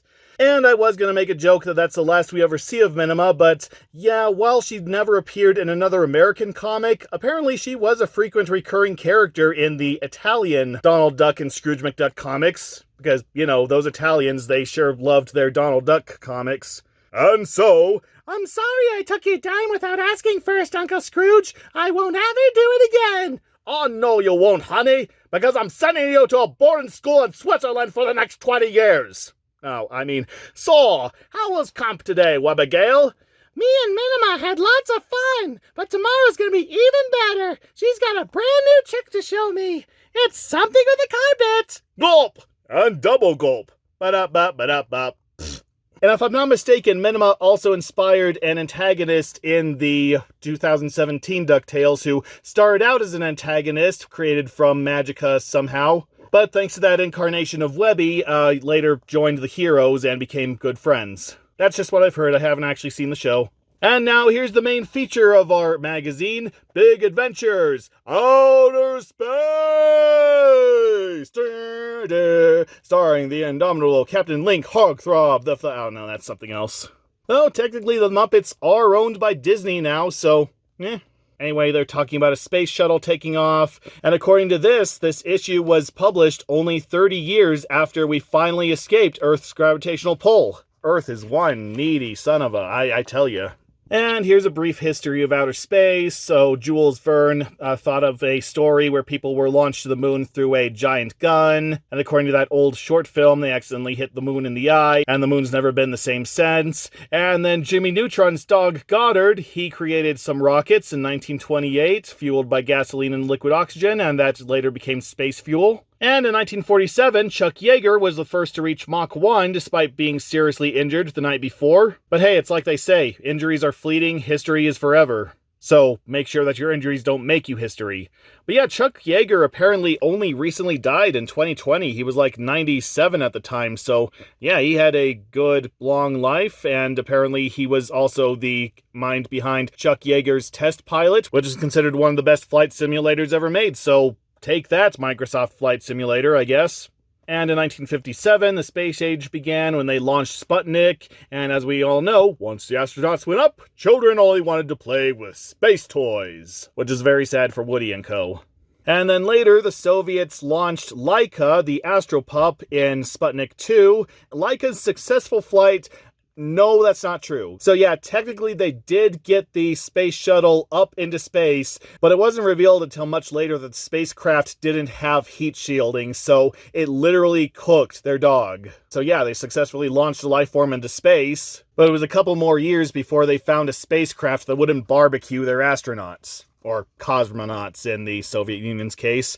And then a little bit of a timeline down here. And look at that. Soviet Valentina Tereshkova is the first woman in space in 1962-1963. So who would have thought that the Soviet Union was more progressive during the space race? And then some more stuff happened, including Alan Shepard being the first man up in space. And at the same time, Alan Shepard also became famous for being the first astronaut to pee himself. No, seriously. But also John Glenn became the first person to circle the globe, and there were some problems with some spacecraft, but everybody survived, and then President Kennedy, of course, said that he would send a person to the moon before the end of the decade, and in 1969, Apollo 11 blasted off from Florida and carried the astronauts that would be the first people to go to the moon. And that's interesting. Down here, they actually have the correct quote that Neil Armstrong uttered when he was on the moon. It says, "That's one small step for a man, one giant leap for mankind." A lot of people misquote that as one small step for man, one giant leap for mankind, because apparently the radio transmission back to Earth cut out the A. It was so muffled, most people just couldn't hear it in the initial broadcast. But no, that is what he actually said. That is what he was actually given to say, one small step for a man, one giant leap for mankind, which makes a lot more sense when you think about it. Because otherwise, the second half just makes the first half redundant. And then a little more of the timeline down here. We got Apollo 11, Apollo 12, Apollo 13, 14, 15, shuttle program. Apollo 16 and 17 are the most recent manned missions to the moon. No, according to common belief, they did send up Apollo 18, but nobody wants to acknowledge it because the government doesn't want anybody to know about the space spiders. And Viking 1 and 2 were launched to Mars, and then in 1997, 1998, a bunch of living household appliances make it to Mars and meet Viking 1, who was voiced by DeForest Kelley in his final film role before his death in 99. No, I'm serious. Oh, okay, serious in terms of movies anyway. And then some other stuff happened, including Alan Shepard hiding a golf club and a ball, the Apollo 14. So, along with being the first man in space and the first astronaut to wet himself, he also became known as the first person to play golf on the moon. But even with the moon's very low gravity making his swings easier, he was still over par, and he wishes to forget that incident. And then a lot of other stuff happened, and unfortunately in 1986 the shuttle Challenger exploded, and that set back the space program by quite a bit. And it wasn't until a few decades later where they considered sending civilians into space again. And then the future, in less than 10 years from now, so about 2001 from this magazine's printing, they will begin to assemble Space Station Freedom. Actually, the Freedom Project was semi-abandoned in 1993, where ever-increasing budget concerns finally led the government to give up on their work. But then they took the module that they already had, and they fused it with the European and Japanese modules that they had, and they created the International Space Station, which is still in orbit to this day, so hey, not a total loss. And then the probe Ulysses was launched to explore Jupiter and the Sun, a 1.86 billion mile journey, so good for him, good for it, good for whatever. Right now it's impossible to send humans to far-off planets, unless of course you make Chuck Norris mad, and the conquest of space is not over, in fact it is only beginning. Well, considering how the US government has actually made the Space Force official, yes, the literal conquest of space is only just beginning. And some more timeline stuff. We got the Columbia and Voyager 2. Sally Ride is the first woman in space. And then the space station program. And then the Challenger disaster. It's at 1,655 satellites and spacecraft in Earth orbit. I'm pretty sure we have less than that today. Well, I don't know, maybe have more than that, but from what I understand, we've pretty much given up on space as a scientific cornucopia of discoveries, and we're mostly just working on computers and virtual reality down here, even though sometimes we do launch the odd probe or two. And the Soviets had a space station first, because of course they did, and Voyager 2 passes Neptune, and we got the Magellan Hubble telescope, and apparently the Hubble is still up there, it's just horribly outdated, and we've launched better telescopes since then. And here's a little bit concerning the pictures that Voyager 1 has sent us in its many decades of operation. It's one of the first spacecraft to get to these planets and to send us all this information. It's one of the first to take such clear pictures of the Jupiter red spot. And it will stop sending back information in 2016 when its battery runs out. Actually, it's still going. Actually, its systems have not completely shut down yet. I mean, yes, they are starting to shut down. Yes, the bigger, more energy-consuming systems have started to run out, but it's still going. It's still sending us information, and probably will continue to until 2025.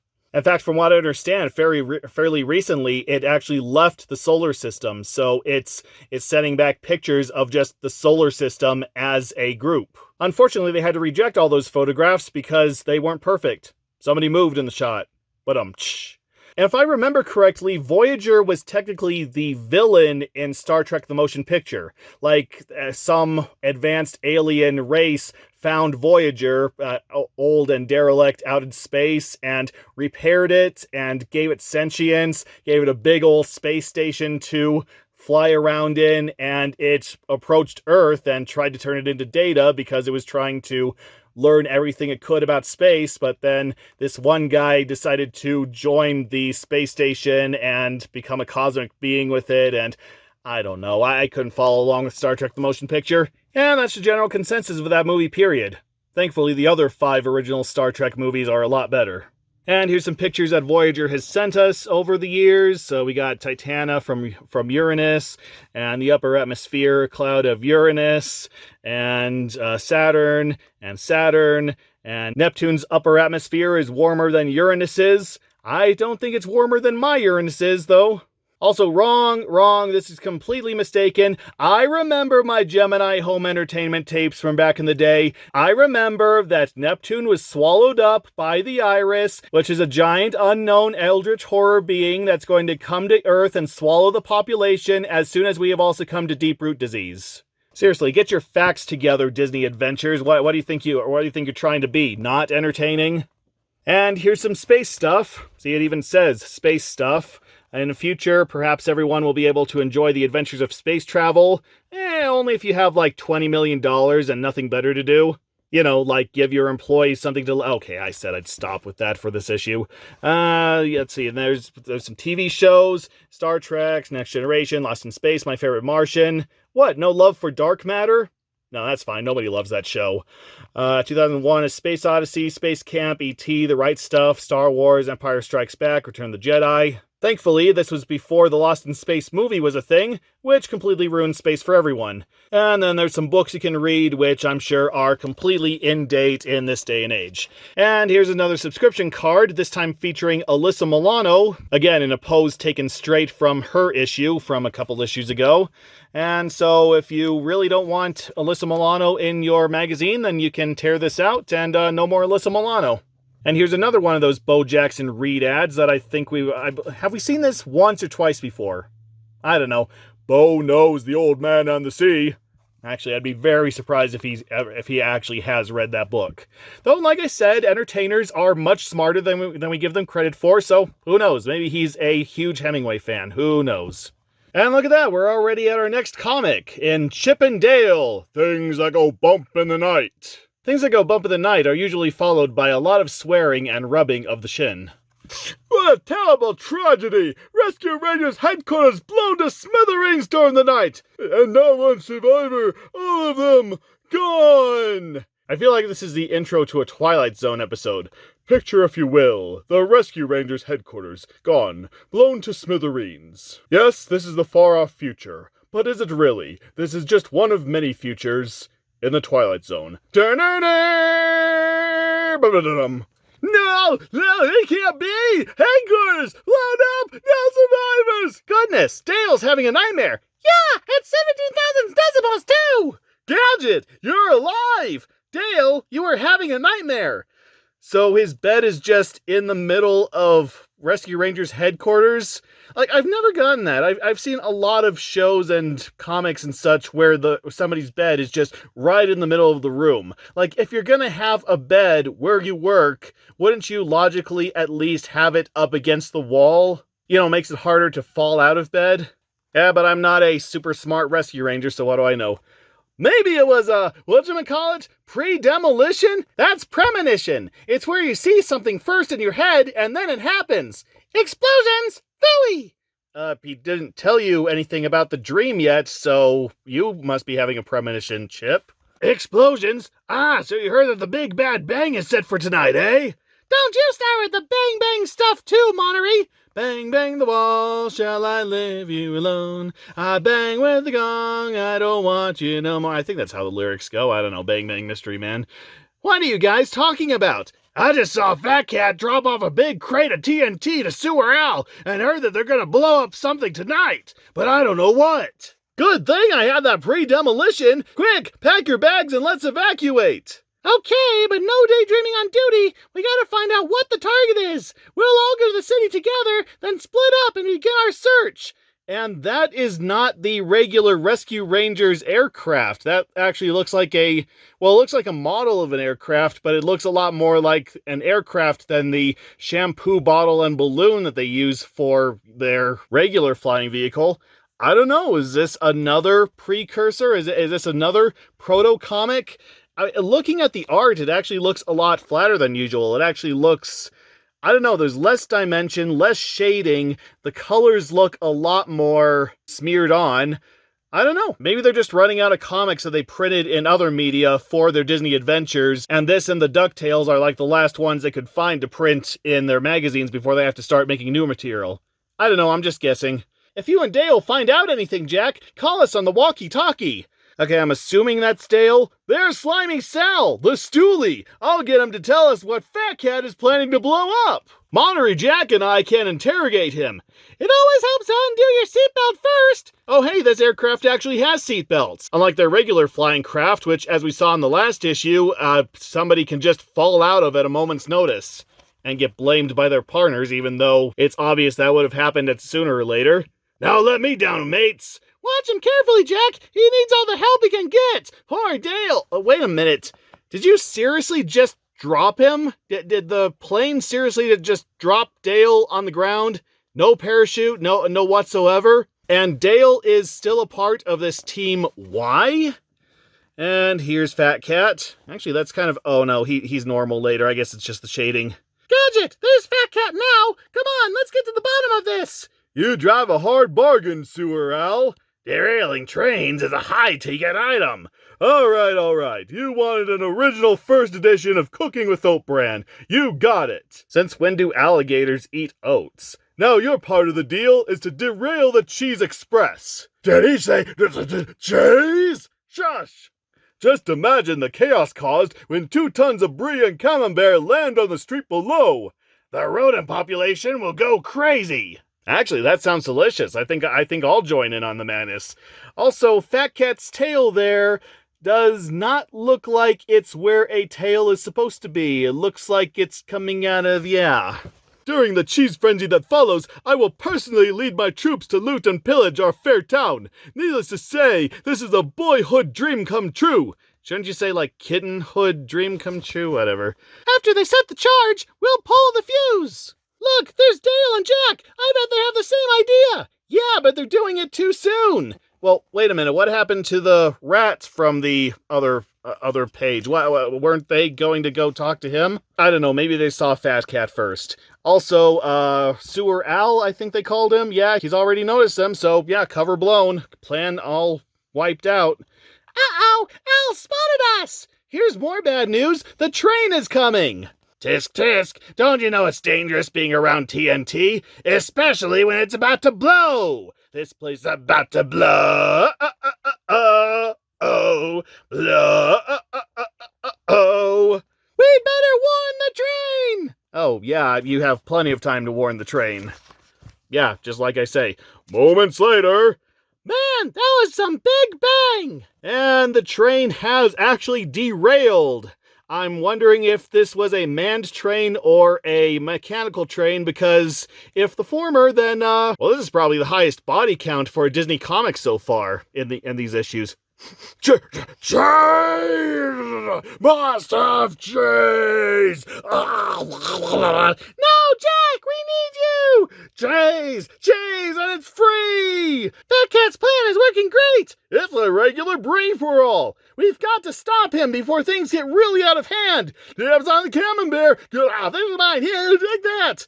Like I say, that looks delicious. I do love a good cheese, so I wish I was in the middle of this madness. Let the pillaging begin! Rob every store in town. The cops can't stop us with all this confusion going on. And be quick, I want to see myself on the evening news. Well, how would they know you're the guy behind this if you're quick enough to escape without being caught? I'm sure there's an answer there. Some of the leftover TNT will make quick work of the storefronts. I've got to stop him before he levels the city! Sorry, Chubby, but the Rescue Rangers don't like loud noises! Slam. No! Well then, you'll only have to listen to one more. What was his end game there? The boom this baby makes! Ha! Man, he just has a string on him at all times, huh? Jack, snap out of it! Chip and Gadget are about to go places! East, west, south, and north! All at the same time! They're in trouble! Nah, forget it. Monterey Jack has discovered cheese, and he is useless. At least until he goes into rehab, which I think he did in the Chip and Dale Rescue Rangers movie. I think, because I don't remember a lot of that movie, because I didn't like that movie. Trouble? Gadget's in trouble? That cat's gonna use TNT on her and Chip! Let me at him! I'll tear out his whiskers one by one! Oh, that's the least most believable thing about this comic. Now I'll watch from a safe. What's this? Hurry, Jack! Pull out the fuse! Relax, mates. We got at least a half second to spare. Whew, that was close! How brave of you, Dale! You too, Jack! Dumb is the word I'd use. Now you'll all go up in one big blast. Quick, Jack, do your imitation of a javelin thrower! Oh yeah, I almost forgot. Heave-ho! No! That's gonna put a real dent to my plans. Gangway! Yelp!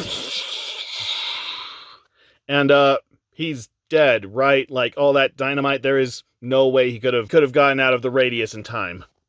Whatever. Oh, the noise has brought the police! Scratch one pillaging! Oh, so actual police do exist in the Chippendale Rescue Rangers universe. I mean, actual animal police. I always thought it was just the human police who took care of situations, but no, apparently you got a big bulldog as the police in this world. Oh, and also that apparently was Chippendale talking. Oh, the noise has brought the police! Scratch one pillaging! And your scratch needs attention, you brave dear. Let me help you back to headquarters. Now this is a dream come true. Eh, Chip? Ba-da-ba-ba-da-ba.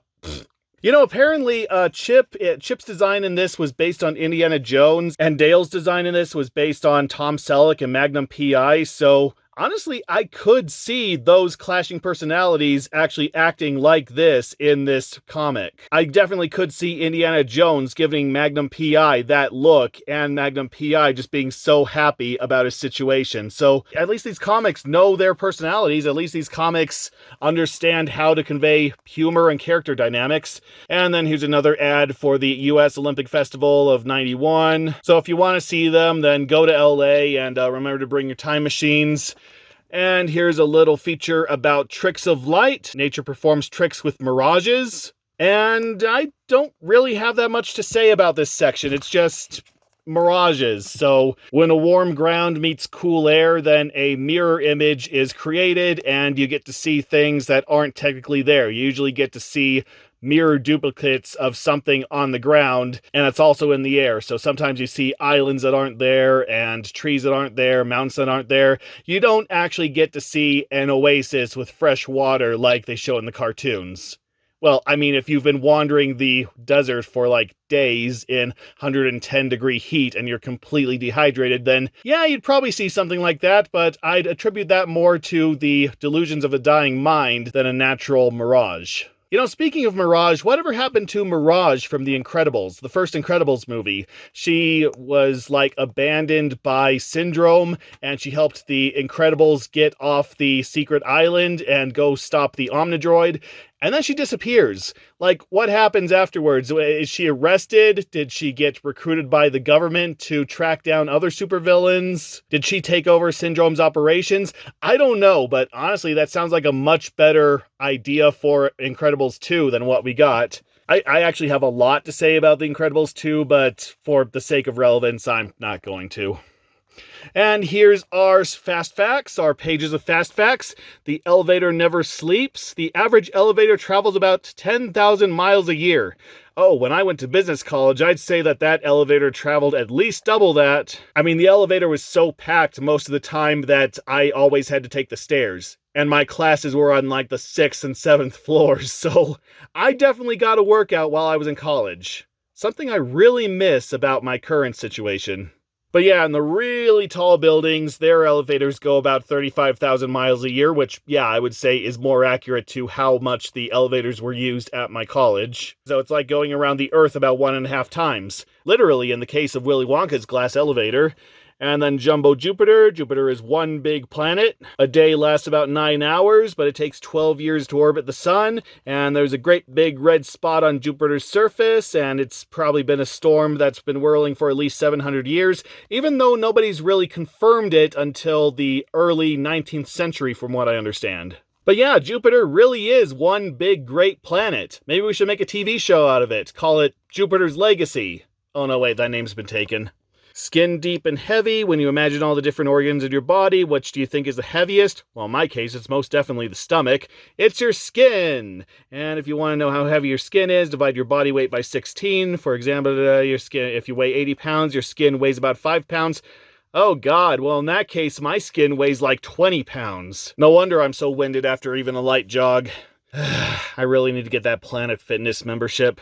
And then Animal Weather Watch. A whole bunch of animals will know when a storm is brewing or when a blizzard is coming along. Personally, I know when a big storm is coming when my ears start ringing. I don't know how my ears can detect a big storm coming, but at least I have one natural talent. Well, two if you include... No, I'm not going to go into that. It was another fat joke.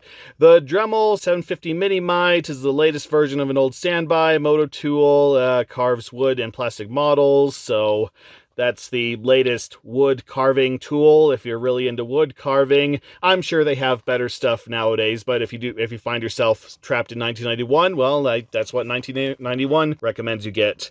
And then the Chatterbox. Yes, this is a wristwatch that also includes a voice recorder and a stopwatch and a calculator, and you can change the speed of the playback and you can set it to record and play at certain times.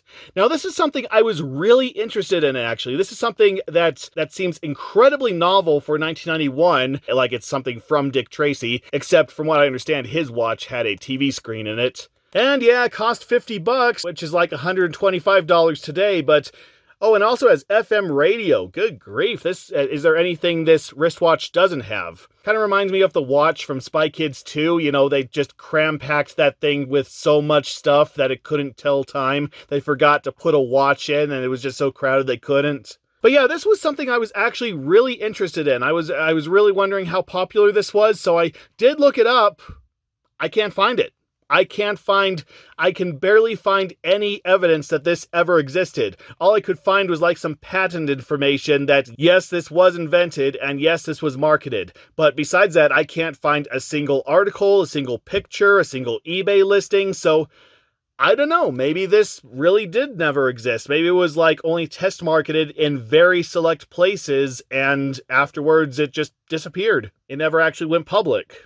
But I'll tell you this, if I had one of these when I was like 5 or even 7 years old, I'd never put it down. Though if I was that age, I'd probably take it into the bathtub. I actually did do that with my Darth Vader wristwatch. I did not know about the effects of water on electronics, and so I took my wristwatch into the bathtub and poof, it just stopped working. That learned me good. And here's yet another ad for subscribing to Disney Adventures, but...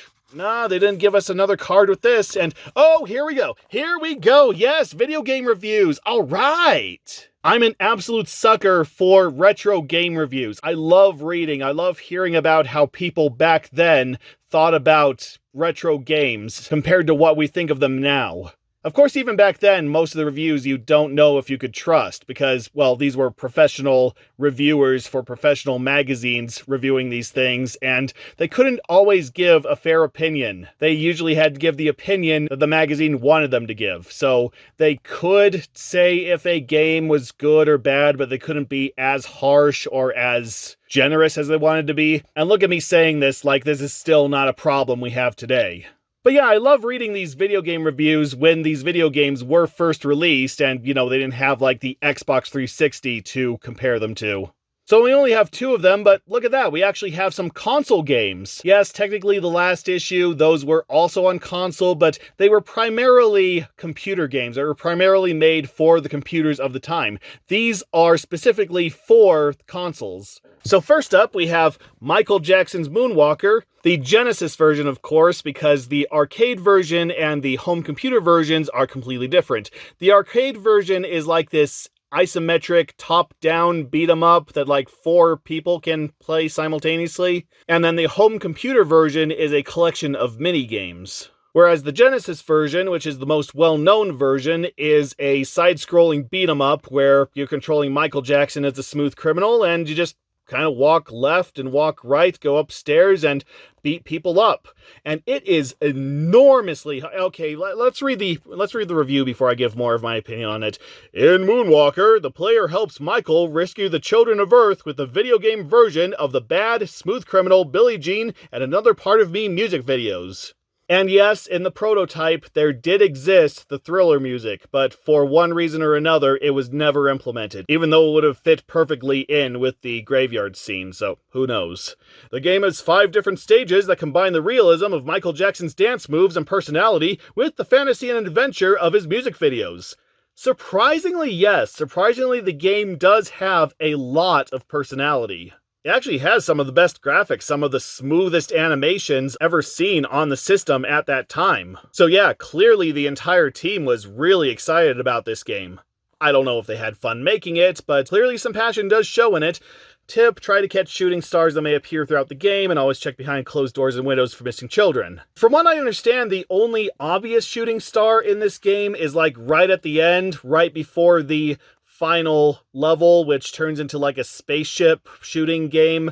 But right before then, Michael Jackson turns into his robot form like he did in the movie that this game is based on. But apparently there's a secret shooting star in the graveyard level where if you're very quick or if you met a certain set of requirements, then you could also turn into a robot then. Which is odd that you can also turn into a robot in the middle of the game and no other time in any other level from what I understand. But yeah, Moonwalker is an absolute classic for the Sega Genesis, but like most Sega Genesis games, it was freaking hard. When I played this on an emulator, I could not get past like the second or third level without using cheats, I don't remember if there's actual cheat codes for the game or if I had to use a Game Shark? Was it a Game Shark or a Game Genie? Or maybe it was an Action Replay. I don't know, the built-in cheat system for that emulator.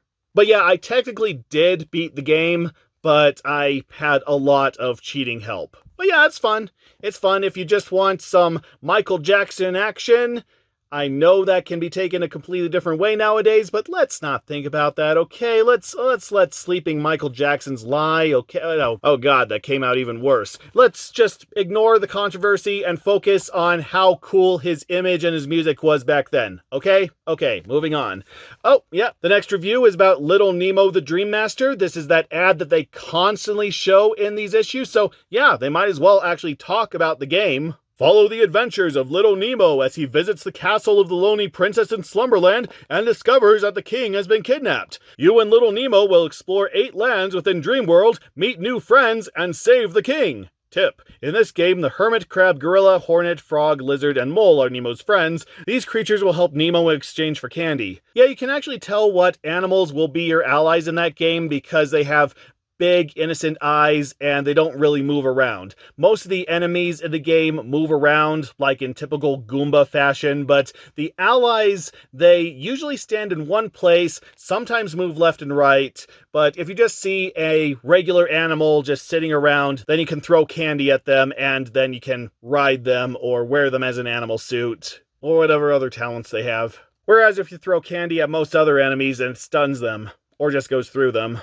But yeah, I think I've mentioned Little Nemo multiple times before. This was technically my very first console game. This was the very first game on cartridge I ever owned because my parents found a Nintendo Entertainment System at an auction. And unfortunately, back in the day, I just could not get that far in the game. I think the furthest I ever got on console was...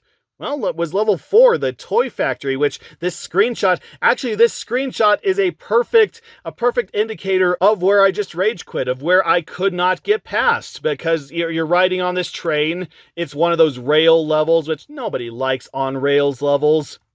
On rails, ha ha ha, literally ha. But yeah, you're dodging all these enemies, you're jumping over platforms, and then at one point the train actually shoots up to the ceiling, and there are certain gaps in the ceiling that you have to duck into, because otherwise you get impaled by spikes. Except you don't know where the gaps are unless you've played the level like a million billion times. So yeah, that's where I just rage quit.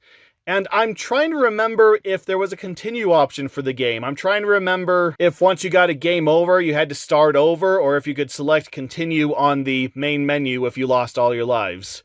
Because now, looking back as an adult on the game, it's technically one of the easier games for the NES. Like, it's still hard, it's still relatively difficult because, 8-bit NES games, those were meant to be hard. Those are meant to give you like hours and hours of frustrating gameplay because otherwise you could beat most games in like 20-30 minutes. But nowadays, if I were ever to pick up this game again, I feel pretty confident that I'd be able to beat it in 1 or 2 sittings. Maybe I'll do that. I need some other game to play. Okay, anyway, what are the actual ratings? So, it's rated from red to blue, with red being the best, blue being the worst, and then the kind of shades in between are differing levels of everything. So, Michael Jackson's Moonwalker, all reds. I think it's all reds except for challenge, which is pretty cool, which, I don't know, is that an indicator that they think it's too easy or too hard? I think you need to update that category to clarify, because I don't know what you're talking about when you say that challenge is pretty cool.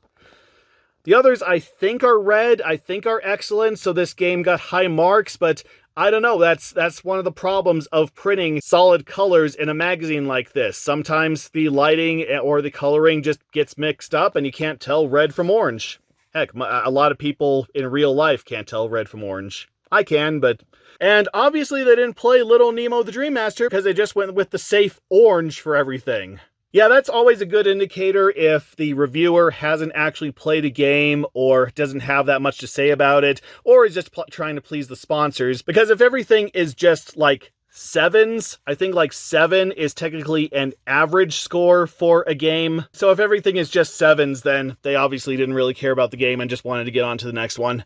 And this is not a review, but it's an ad. This is the first new ad for a video game we've had in quite some time. Kiwi Craze. Yes, in most other countries, this was known as the New Zealand story, but for us Americans who wouldn't understand the context of the New Zealand story, no, they just renamed it to Kiwi Craze for the NES release. Now, this is something that I very briefly played, so I don't really have that much nostalgia or memory of it, so I can't really tell you that much. But from what I understand, this was huge in Europe. Like, this was basically Super Mario Bros. 3 for the personal computer, because most people in Europe, they played video games on their computers, not on consoles. So this originated on the personal computer before being converted to console format later. And from what I understand, it's freaking good.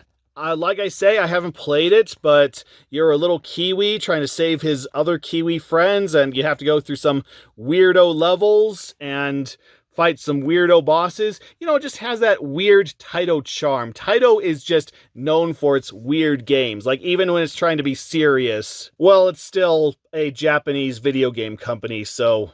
Yeah, so since I haven't actually really played this game, I can't tell you that much about it, and nor can I really give a recommendation, but...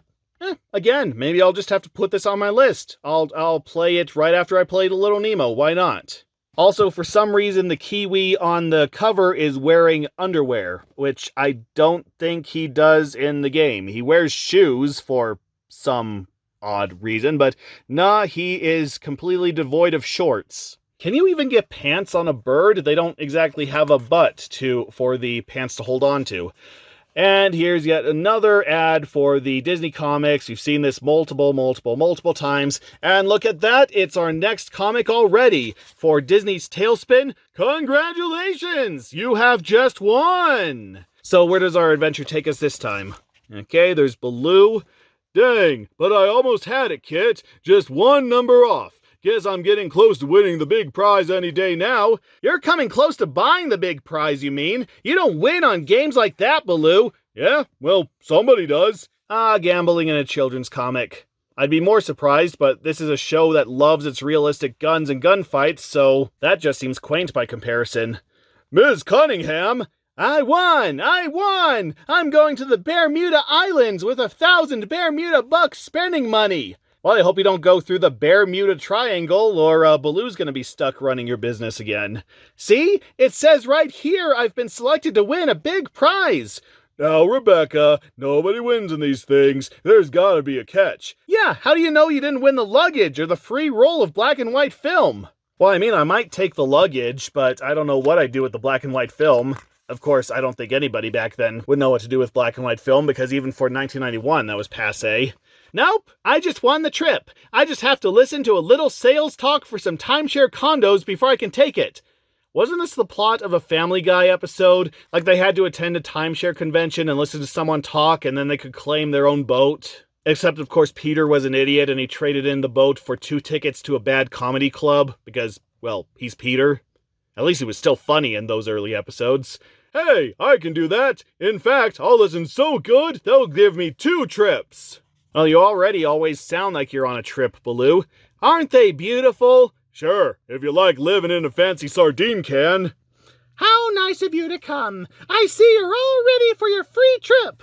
What a cheesy outfit. These aren't even real flowers. Baloo, quiet. Be good, will you?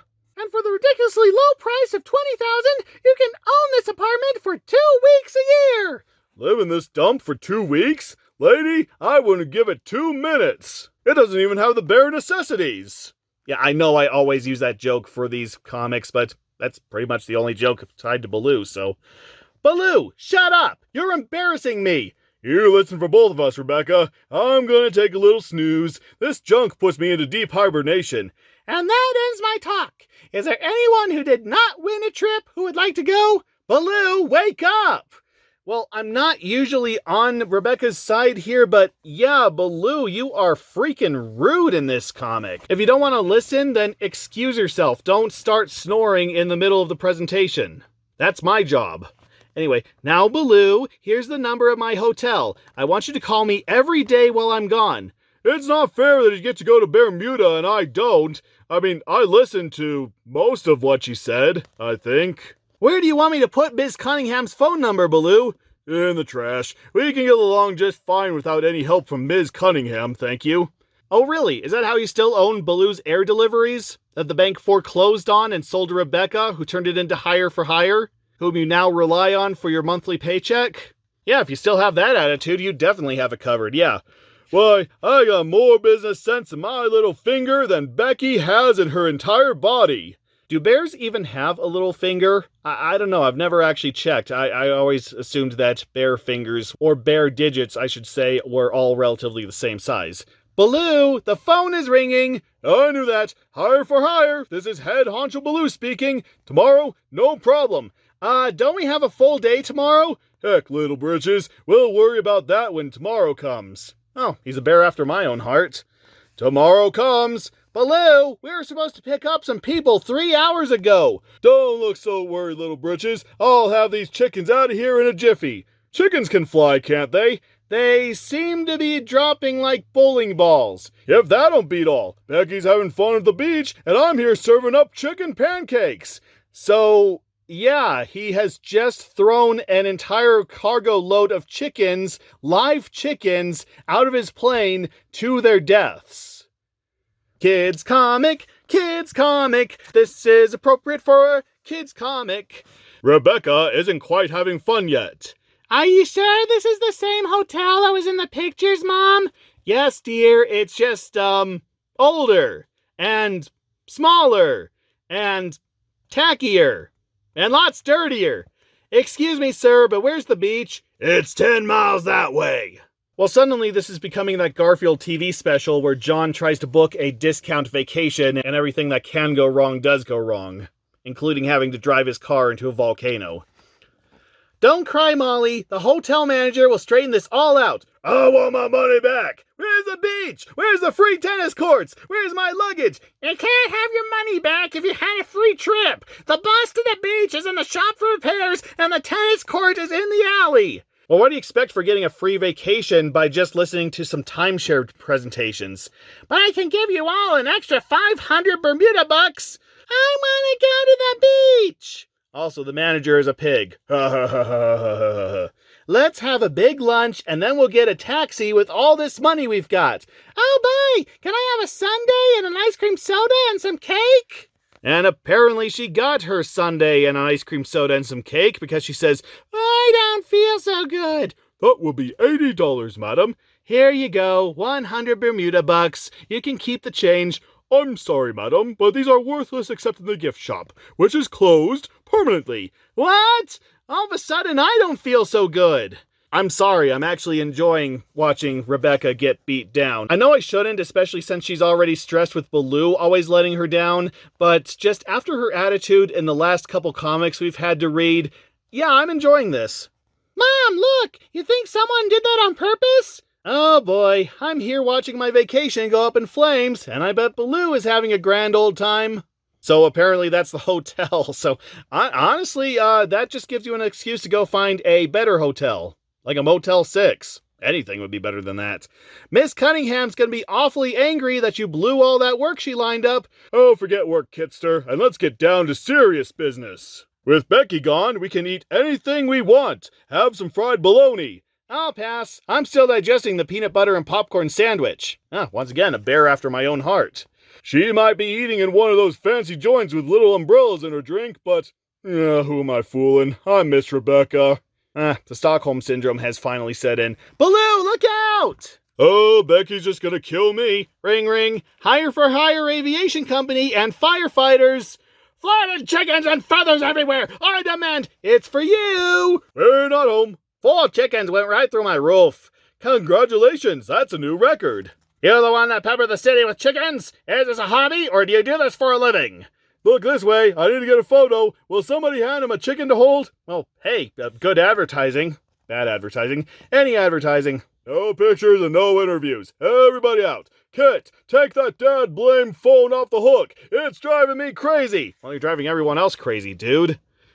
Better settle in, Kit. It's gonna be a long night. Yoo-hoo! Don't get too paranoid or nothing. It's just me. There's a bunch of people outside with flat fowl looking for you, Baloo. You having a barbecue or something? No, I just found an economical way to make chicken patties. You came in here to tell me that? Yum! Fried bologna, my favorite. Nah, Rebecca called and said she needs your help. I think she said that airlines went bankrupt and she's stuck there, or something. Oh, she also said to be sure to take the Sea Duck, cause Bermuda's an island. Say, you got any peanut butter? Kit, you stay here while I go get Rebecca. Baloo finally to the rescue for something that he didn't cause. I knew she couldn't get along without me. Hey, stop it with these pullets already! You didn't throw all the chickens out of your plane? What have you been doing all day? Oh yeah, making fried bologna. He's having a little trouble getting clear of all those chickens. There he goes. Open up! I own these chickens! Uh-oh. Oh my god, that is, the furries are gonna have a field day with this one. I don't want to talk to you reporters. I want to know who delivered my chickens from a mile up. But your chickens are news. Why, they're more than news. They're famous. We could have charged you for the advertising, but the capitalist business pig is on vacation at the moment, so it's free. Okay, so that was hilarious, but this is a universe where they actually do have anthropomorphic pigs, so that just came across as one of the most racist things you could ever think up, dude. How very clever! Why, yes, it was my idea, actually. Now make sure you spell my name right. Oh, I'm pretty sure a lot of people reading this comic aren't going to be focused on your name. Woo, I'm sure glad that worked out. I hope Baloo is making out okay. Well, that's the last load of stranded tourists. Oh, Baloo, I don't know how to thank you enough. Well, it could start by putting the word balloon in the right place. I mean, for some reason it's all the way up here, but Rebecca is all the way down there. Also, I thought that those are humans for a second, but no, those are like generic animals. In fact, I'm pretty sure that one's a pig. So yeah, see my earlier comment about Wildcat's remark. I would love to hear somebody call somebody a capitalist pig in this universe with a pig right there just to see their reaction. Here's a little something to pay you for your trouble, sir. Baloo, that's enough money for a real vacation. Yep, now I can go to some island resort. You? What about me? What about you? Didn't you say you didn't know how to thank me? Oh, Baloo. I mean, on the one hand, you did just have a vacation and Baloo had to come bail your butt out. But on the other hand, he did ruin the reputation of your business and probably lose a lot of jobs and a lot of money, so I don't know, flip a coin. Heads is a hero, tails is a douche. Also, ba-da-ba-ba-da-ba. Now in sports, we have the Major League Griffies. Yes, Ken Griffey Jr. and Ken Griffey Sr. They were actually baseball stars together. A father-son baseball duo. Yeah, like I say, I don't follow sports, but even I know about the Ken Griffeys. But this is around the time Ken Griffey Jr. first started playing professional baseball, and around the time Ken Griffey Sr. stopped playing baseball.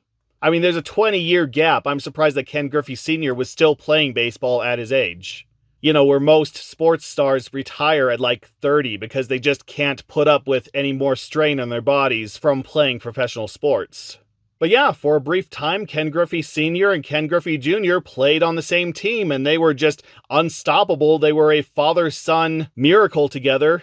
I mean, it kind of helped that Ken Griffey Sr.'s girlfriend, later wife, got pregnant with his kid while they were still in high school, so there wasn't that much of an age difference between them. But I digress. But yeah, Ken Griffey Sr. retired in 93, I believe, whereas Ken Griffey Jr. played all the way to 2010. And in that time, he batted over 630 home runs and made it to the Baseball Hall of Fame. So yeah, alongside people like Joe Montana and Mark McGwire and Refrigerator Perry and, of course, Bo Jackson, they're both sports stars that everybody knows, even if they don't follow the sport. And it's nice that Ken Griffey Jr. turned out so well because, well, right before he became a professional ball player, he attempted suicide. He swallowed like 200 aspirin pills and had to be rushed to the hospital.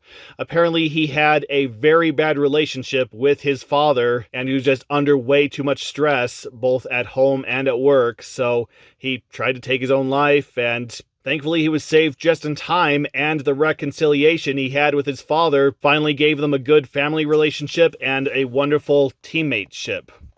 Teammates, relationship, whatever you want to call it. But yep, even this article is just talking them up like they're the greatest people in the world, and at least in terms of baseball, yeah, they were. I don't know what they were like in real life. I don't know if they were the best people to be around or if they were absolute A-words, but hey, their talent is unmistakable. And also, Ken Griffey's son, Trey Griffey, was briefly a professional football player. I say professional football, but he never actually played in a season, from what I understand. He kept getting injured right before. He kept getting drafted into teams, but he kept getting injured right before the season started. So, I don't know what he's doing now, but I'm hoping he's finding more success in that than his football career. So yeah, here's wishing Ken Griffey Sr. and Ken Griffey Jr. and all their friends and family all the best. I'm sure at least once I called them Kevin Griffey or Ken Griffin or whatever, but you know what I mean. And oh, here are the stickers. Here are the free stickers that they promoted on the front. We get some free Tailspin Panini stickers. Yay! So we get 4 free stickers out of 180 from what I understand. Oh, yeah, it says right there, have fun collecting all 180 stickers. Yeah, so our stickers, and yep, they're still in here. They actually left these in the magazine, whoever previously owned this magazine. So there's Baloo holding a statue of a ram taking a dump, and then there's a Tailspin medallion, and then there's the Sea Duck being bombarded by air pirates, and then there's some monkey and rhino gangsters, and the monkey has what is clearly a revolver.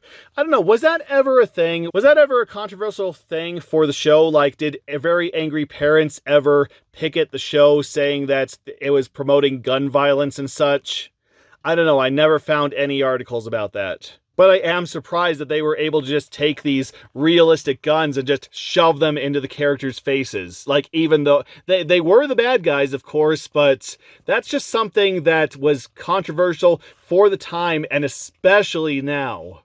So I am just flabbergasted that this show managed to get away with that. But yeah, here's 4 free stickers, only 176 to go. No, I'm not collecting them all.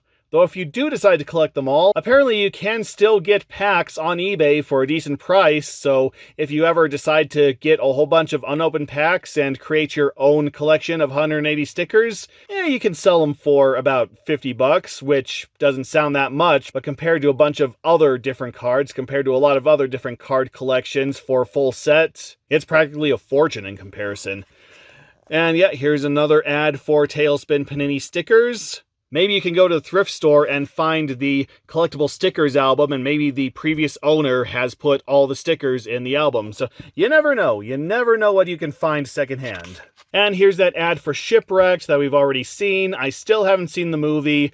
I did accidentally say that the movie was based on Swiss Family Robinson the last time we saw this ad, when it's actually Robinson Crusoe. I mean, you can understand the mix-up. Robinson, one is based on another. But no, the Robinson name is obviously referring to Robinson Crusoe, not Swiss Family Robinson. I don't know. Maybe I'll check this out. Maybe I'll enjoy it. But if you don't feel like watching the movie, then, I don't know, find the graphic novel around somewhere. It's available. And then we got an article about mountain bikes. Yeah, technically my first bikes were mountain bikes. They were the easiest bikes to get.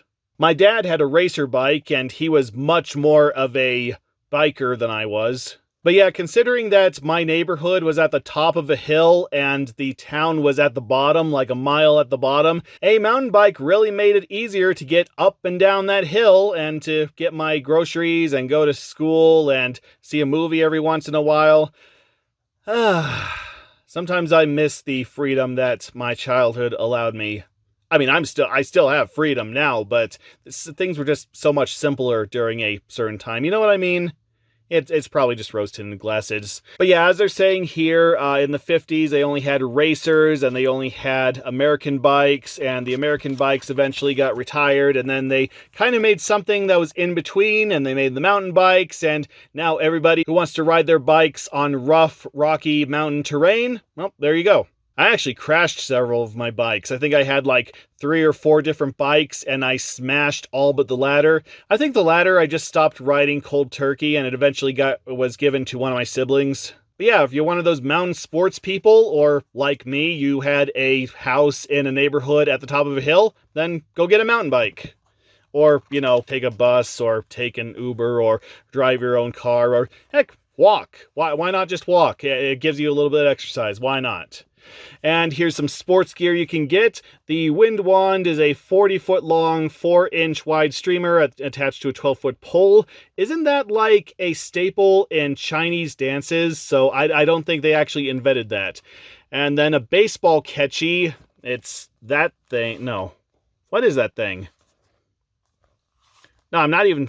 Oh, it is that thing. Okay, even though it says baseball catchy, it has darts, and you just throw the darts at a dartboard that somebody else is holding. Which, wasn't that like the beginning gag in movie 43, at least for the European version of movie 43? Somebody threw a dartboard at a dart and tried to get YouTube hits. That was like the only tolerable version of that movie. And there's also Aerosport, which looks like it's basically that, but more the same, just bigger. And here we go. We finally get the winner of the Greatest Adventures sweepstakes. So congratulations, Joe D. Parman. I hope you enjoyed your Walt Disney World tour and being part of halftime. I don't know. I wonder if the 1991 NFL halftime is recorded somewhere and she's actually in it. I don't know. That's something to look up for anyone curious. So wonderful job, Joe D. Parman, and I'm sure that's the biggest event of your life and nothing good happened after that. Or maybe it did. I don't know. And here we are with our final comic, Roger Rabbit in Dial M for Roger. Well, there's no M in Roger, so that makes no sense. Benny's here. I'm just doing one show tonight, honey, so I'll be home at 11. Oh, my dearest! I'll count the hours, the minutes, the seconds, the firsts! You take care of yourself, Wowee! Nobody can make an exit like my Jessica! So, I got all the house all to myself tonight, just plenty of peace and quiet. Too quiet, and kinda lonely without Jessica around. Maybe I'll give my friend Eddie Valiant a call. Oh wait, he's dead. I'm alone! What'll I do? There must be something I can do! The radio! And even the moon's asleep. Sleeping on the job, huh? This is Station Cuckoo, the voice of Toontown. I am Horse in Wells. Instead of like Orson Welles, it's a horse, so I don't know if I can do an Orson Welles. Tonight we present a special broadcast on The Strangler from Mars! Dun dun dun! But first, a word from our sponsor, the Rubber Baby Buggy Bumper Company, and that word is bye bye bye bye bye bye bye bye bye bye bye bye bye. Martians can't be! Then again, anything can happen in Toontown. Better fortify myself for the news! Well, they already said that this was a story, so you're obviously not reading, you're obviously not listening to the news. I mean, this is obviously based on the infamous Orson Welles War of the Worlds broadcast, but that only caused a panic because most people weren't there from the beginning. They just switched over to the story, to the reading, thinking that it was an actual news broadcast. And only by idly listening to like the second half of the first part did they finally think that this was an actual news broadcast. So, no, you're there at the beginning, so you know that it's false. I don't get it. Our report unfolds in a town like yours, in a home like yours. His victims are alone. He always knows when his victims are alone. From the vast gulf of space he comes, nearer and nearer. Within the dark metal orb of his ship, he locates his prey. Maybe it's the Wrangler from afar! No, it's a Strangler from Mars! Darn!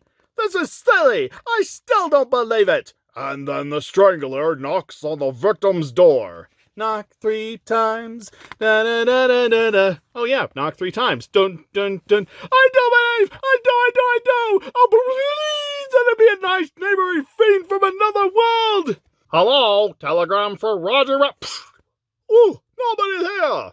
I hate this job. Well, he was just delivering the telegram from Dora Standpipe. It's not his fault if he got the Dover boy's address wrong.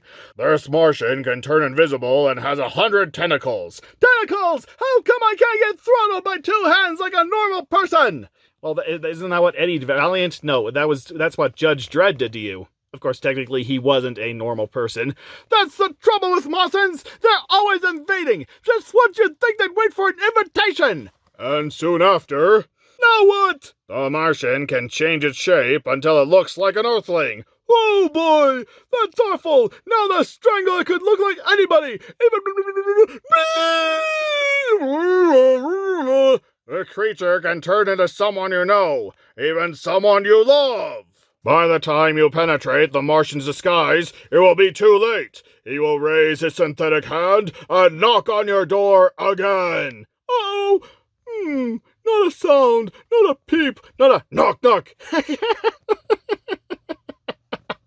I didn't know I wanted to see Roger Rabbit's skeleton today, but there you go. Though I'm a little disappointed they didn't draw little ear bones there. Yes, I know the ear doesn't have bones, at least not skeletal bones, but it still would have made for a good cartoon, a good cartoonish drawing. The Martian waits. It knows that you cannot resist a knock at your door. It knows me! Oh no! I gotta say it! Who's there? It's Jessica, honey. I forgot my keys. That ain't funny! All right, what have you done to my Jessica, you monster from another planet, you? Oh, Roger, have you been listening to some scary radio program? Well, this was a news report. Oh, Roger, you know how the radio people like to make their shows sound real. Haven't you heard of Orson Welles' famous hoaxes? Oh, yeah. Well, yeah, you were there when they were announcing the story, so this shouldn't be that much of a... I mean, if you were, like, in the kitchen at the time or something and missed the radio thing and you walked into the room going, what did I miss? Then I could understand that, but no, you were there for the start of the radio program, so I don't understand why you're confused. Well, besides that you're Roger Rabbit and cartoonishly stupid. It sure sounded like a Martian was coming. Do I look like a Martian? Nope, no Martians here. Here's a telegram for you. Dear Mr. Rabbit, missed my flight to Earth. Maybe next time. Sign the strike. Well, Roger did ask why they wouldn't announce themselves before they showed up. So, there you go. Well, what a nice, polite Martian strangler. Now, what happened to our furniture? That was funny. That was legitimately funny. These Roger Rabbit comics, I think, are the funniest ones out of the bunch. They are really hitting it out of the park. And here's an article about a book, 100 Excuses for Kids, by Mike Jover and Zach Robert. Oh no, Mike Joyer and Zach Robert. But yeah, it's just about them, about like 2 12-year-old kids writing a book about excuses. And amazingly, they found a publisher. I know, it's always nice when a child author finds a publisher. That's the case with S.E. Hinton and Christopher Polorini, the author of Aragon. And Anne Frank, I guess, if you really want to be morbid. But yeah, this just goes to show that you can write a book and publish it at pretty much any age. In fact, yeah, publishing your work is a lot easier nowadays with the advent of the internet and all that, because you can just write a story and publish it anywhere, for better and for worse. I mean, it's a lot easier to get very, very, very disturbing fan fiction nowadays. But yeah, they say that they're making a sequel, America's Best Excuses, which, unfortunately, from what I can tell, never emerged. Apparently, this was like the only project that Mike Joyer and Zach Robert ever worked on, and I can't find any information about them today. So, I don't know. Here's hoping that whatever they're doing now, they're doing it well. So they include a little sample of their work down here. Excuses not to do your homework. But every time I try to write, the lead keeps coming out of my pencil. Well, from what I've noticed, most schools nowadays, most students, they use mechanical pencils, not the standard wooden pencils. And yeah, the lead can very easily be used up or fall out of a mechanical pencil. So technically, this excuse has more basis now than it did back then. Excuses not to clean your room. If I clean my room, I won't know where anything is. I can relate. I can absolutely relate to that one. Excuses to order pizza. Pizza is good for you. It has the 4 basic food groups if we get pineapple too. Again, I can't argue with that one. I absolutely love pizza. In fact, I even love pineapple on my pizza. In fact, I even love jalapenos and pineapple on my pizza. Yeah, never ask me to order pizza. Excuses to stay home from school. School gives me learning cramps. And again, this kind of has more basis today than it did back then, because people are saying that kids shouldn't attend a regular school. They shouldn't attend like a regular public or private school, especially the public schools. Because we're starting to realize that no two kids can be taught the same. A lot of kids need to have a personalized learning program. If they're just crammed in a crowded classroom and expected to keep up with all the other students, then yeah, that does lead to learning disabilities and problems with later life. So yeah, what were excuses back in 91 are actual reasons nowadays, I think. So way to make such a topical book back in 91, guys. And here's another one of the Olympic sales clubs. This is the exact one we saw 2 issues ago, so it's all the exact same stuff, it looks like. So I'm just going to skip this. Once again, I am completely convinced that these are pyramid schemes or just fly-by-night scams, period. So I am very, very curious if anyone has ever made money off of these sales clubs. If anyone has gotten the prizes that these sales clubs allegedly promise. So yeah, get in touch with me if they did. And here's an article about squishing the sandwich. So if you have too big a sandwich, then fill it up with some squishy, crunchy stuff and squish it.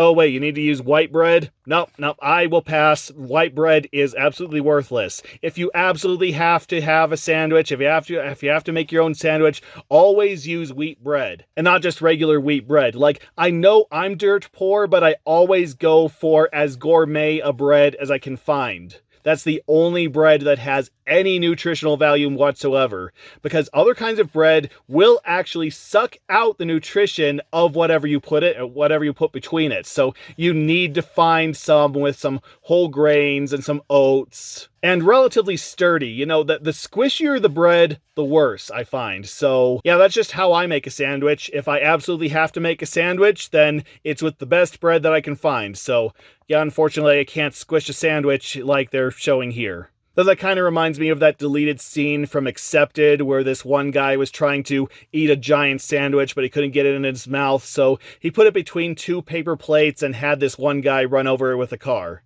And it worked! That's how you need to do a squish sandwich. Some squish sandwich ideas are American or cheddar cheese, potato chips, and sweet pickle slices. Well, besides the sweet pickle slices, that sounds delicious. Thin layer cream cheese or peanut butter, thinly sliced bananas, date, rice, oh my god. And slices of hard-boiled eggs, crisp bacon, lettuce, and pickle. Oh, I'm hungry. I'm hungry already. And here's another new video game ad for Adventures in the Magic Kingdom. Yes, this is the very first video game to be based on rides at Disneyland, or Disney World, whichever one. But yeah, this could be kind of considered a precursor to that Disneyland Adventures game for the Xbox 360 and later the Xbox One. You know, the one that needed the Kinect to play, which is why they showcased it at E3. And one of the reasons why nobody was impressed with the Kinect. I actually do own the Xbox One version of Disneyland Adventures, where they just mapped everything to a regular controller, so you don't actually need the Kinect. But I haven't actually played it. One of these days I'm going to have to. And hope that it's better than that Universal Studios game for the GameCube. Because it seems very similar to the Universal Studios game for the GameCube. But this game, on the other hand, this is like a regular platformer, and you go through areas that are based on certain rides at Disneyland. So you get to go through Space Mountain and Pirates of the Caribbean, Haunted Mansion, Big Thunder Mountain, Autopia, and one more, but I don't know which one. I don't remember. Did I ever play this? No, I don't think I ever played this. Well, maybe I played it for like 5 minutes one time when I had an emulator, but I can't tell you a single thing about the game. But from what I understand, it is a pretty good game, so yeah, I'm gonna put this on my list, right next to Little Nemo and Kiwi Craze. Well, actually, I'm not going to play Kiwi Craze. I'm going to play the New Zealand story. I'm going to play like the actual arcade version as it's meant to be played. But yeah, definitely putting that on my to-play list. And at long last, we have reached the puzzle section. Zoc Socks, as they want us to call it, which I won't. Okay, eye poppers. What would the world look like if you were an ant? Well, it would look like a place where I could just crash in on any of my relatives and then go through their fridge and say that they're not buying enough food and everything is expired. Oh, no, wait, not that kind of ant. These photos give you an idea. Can you guess what each one really is? Okay, this one looks like... Oof. Some kind of instrument. This one looks like some kind of instrument. I don't know, a piano, like those things that strike the piano wires. Or maybe it's like a harpsichord and they pluck the wires. I don't think it's that. I don't think they're that cultured. And that's obviously baseball. Those are obviously baseball stitches. Tennis racket, maybe? Tennis racket, maybe? Or like that, maybe that's what a candy cane looks like really zoomed in. I don't know. That, oh... God, cotton ball? Soap? I don't know.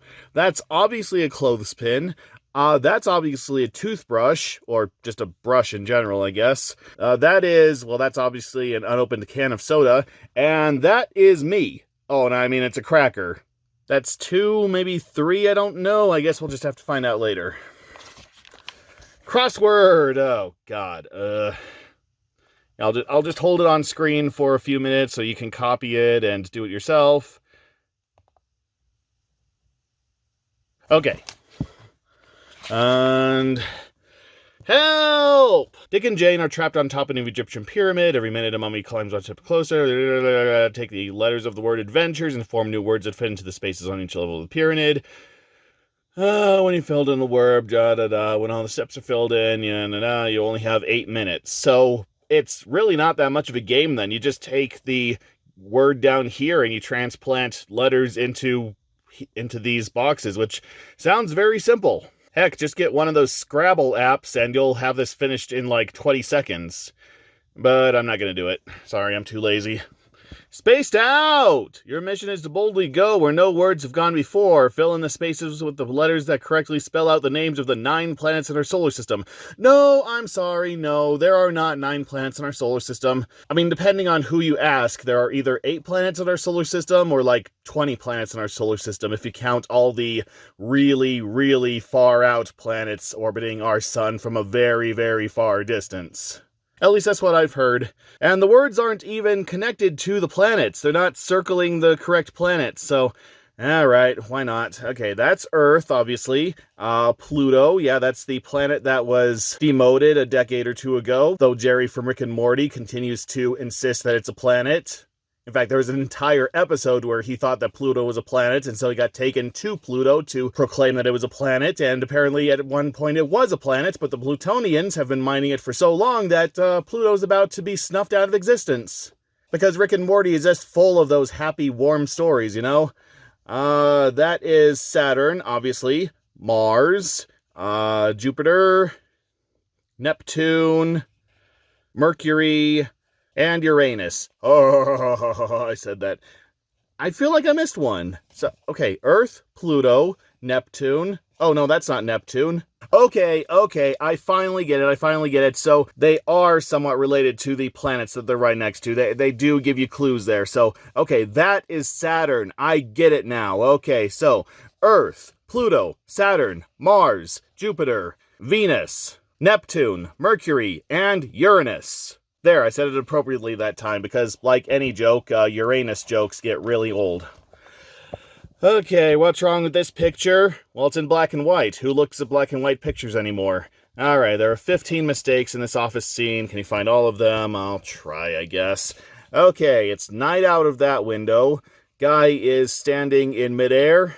Or, I don't know, maybe he's falling from like the 25th story and is just giving everyone's window a good squeegee on the way down. We got stairs up there. Either that or somebody's hanging their home deco on the ceiling, which, yeah, nowhere else to put it. Let's see, a building's upside down. Okay, somebody has a microwave. Well, I wouldn't call that a mistake. I'd call that ingenious. Why not just bring a microwave to your workplace and just heat up your lunch there? You don't have to fight over everybody in the lunchroom when it's lunch break. Just sit at your desk and enjoy your meal there. I'm pretty sure corporate wouldn't let you do that. So this guy's coming out of the wall. Well, I don't know, he is a black fella, so maybe they're just trying to implement the magical Negro trope like you see in the movies. This lady, that looks normal unless she took that right out of the top. I don't know, is it supposed to have a top? I can't tell if that has a top or not. Is it also supposed to be bubbling? Like is it supposed to be like a soda water fountain? Ooh, I want one of those. I want a soda water fountain. Why not? Nah, on second thought, that's going to go flat in like 10 minutes. That is not spelled correctly. We got some letters that are spelled reversely. And speaking of reversely, her shoes are on. Actually, her feet are on backwards. You know, great for backtracking. Well, somebody has a mouse hole in their desk, but I don't know if that's a mistake. I would just call that misappropriation of funds. You know, they spent the funds that were supposed to go to the upkeep of the office space on a solid gold Chevrolet for the CEO. You know, happens all the time. That guy has 3 arms. Kind of reminds me of that guy with a gun in the Dingo Pictures movies.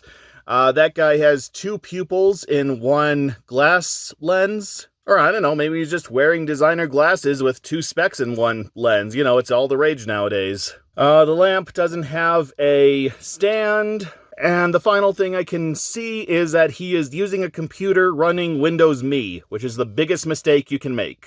And here are all the answers. Okay, what were the ones that I couldn't quite get? So, oh, that's spaghetti?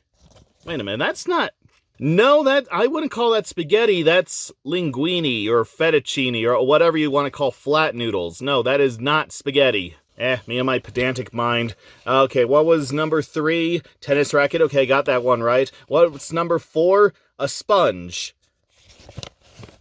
What kind of sponge exactly? Because most of the time when they show sponges, they're yellow. This one is white. I mean, I know in reality, like, actual sponges come in a variety of different colors, so it's dyes and such that make them red or yellow or blue or whatever color the distributor wants them to be. But no, never in a million years would I have guessed that that's a sponge, so yeah, thanks for that. Okay, and then... Oh, more answers. Yeah, I'm not going to go over all of that. There's the credits. And here's the sneak peek at the next Disney Adventures with, Joe Montana. We've brought him up a couple times. I'm not that familiar with Joe Montana, but I know he's a big-time sports star. Or was. I don't know. Is he still alive? He's probably still alive. I'm sure he's not playing football anymore, but he's probably sitting around living high on the royalties. I mean, look at that. He's so strong he can climb a 500-foot mountain and bring Goofy along for the ride, too. Gosh! And, yeah, we got mountains, piranhas, earthquakes, hydroplanes, and much more. Yeah, hopefully we get more video game reviews. I love me the video game reviews. Goodbye. Goodbye. Goodbye. Goodbye. Oh, no, wait, this is a tree frog, so it would sound more like, goodbye, goodbye, goodbye, goodbye. And DuckTales on the Game Boy again. If only the DuckTales 2 game got this much promotion in these magazines. And once again, we get the Tailspin ad because Tailspin was their newest show on Disney Afternoon, and they really want you to know that it exists. Even though it's kind of seen as one of the lesser Disney Afternoon cartoons, at least back when it was first aired. I mean, people remember DuckTales, people remember Chip and Dale, people remember Darkwing Duck, heck, people remember Goof Troop, but Tailspin is kinda the lesser of those. People know about it, but they don't have as many fond memories about it. At least that's what I understand. I don't know, from reading these comics, I think Tailspin is becoming one of my favorite Disney Afternoon cartoons, so I don't know, I might have to actually sit down and watch them. And there you go, that is the April 1991 issue of Disney Adventures. So, what have we learned this issue? That I can't do the voice of a Romanian witch to save my life, that Family Guy wasn't the first cartoon to do the attend a timeshare convention, get a free thing joke, that if you sell your house for things that can barely be considered candy, you get free accordion lessons, and no matter how many times you've been to the moon, people will only remember you if you pee yourself on the way there. Yep, I think that about covers it. So thank you all for watching. If you have a minute, please like, comment, and subscribe. It's how these videos get noticed. And if you have another minute, please check out my Patreon.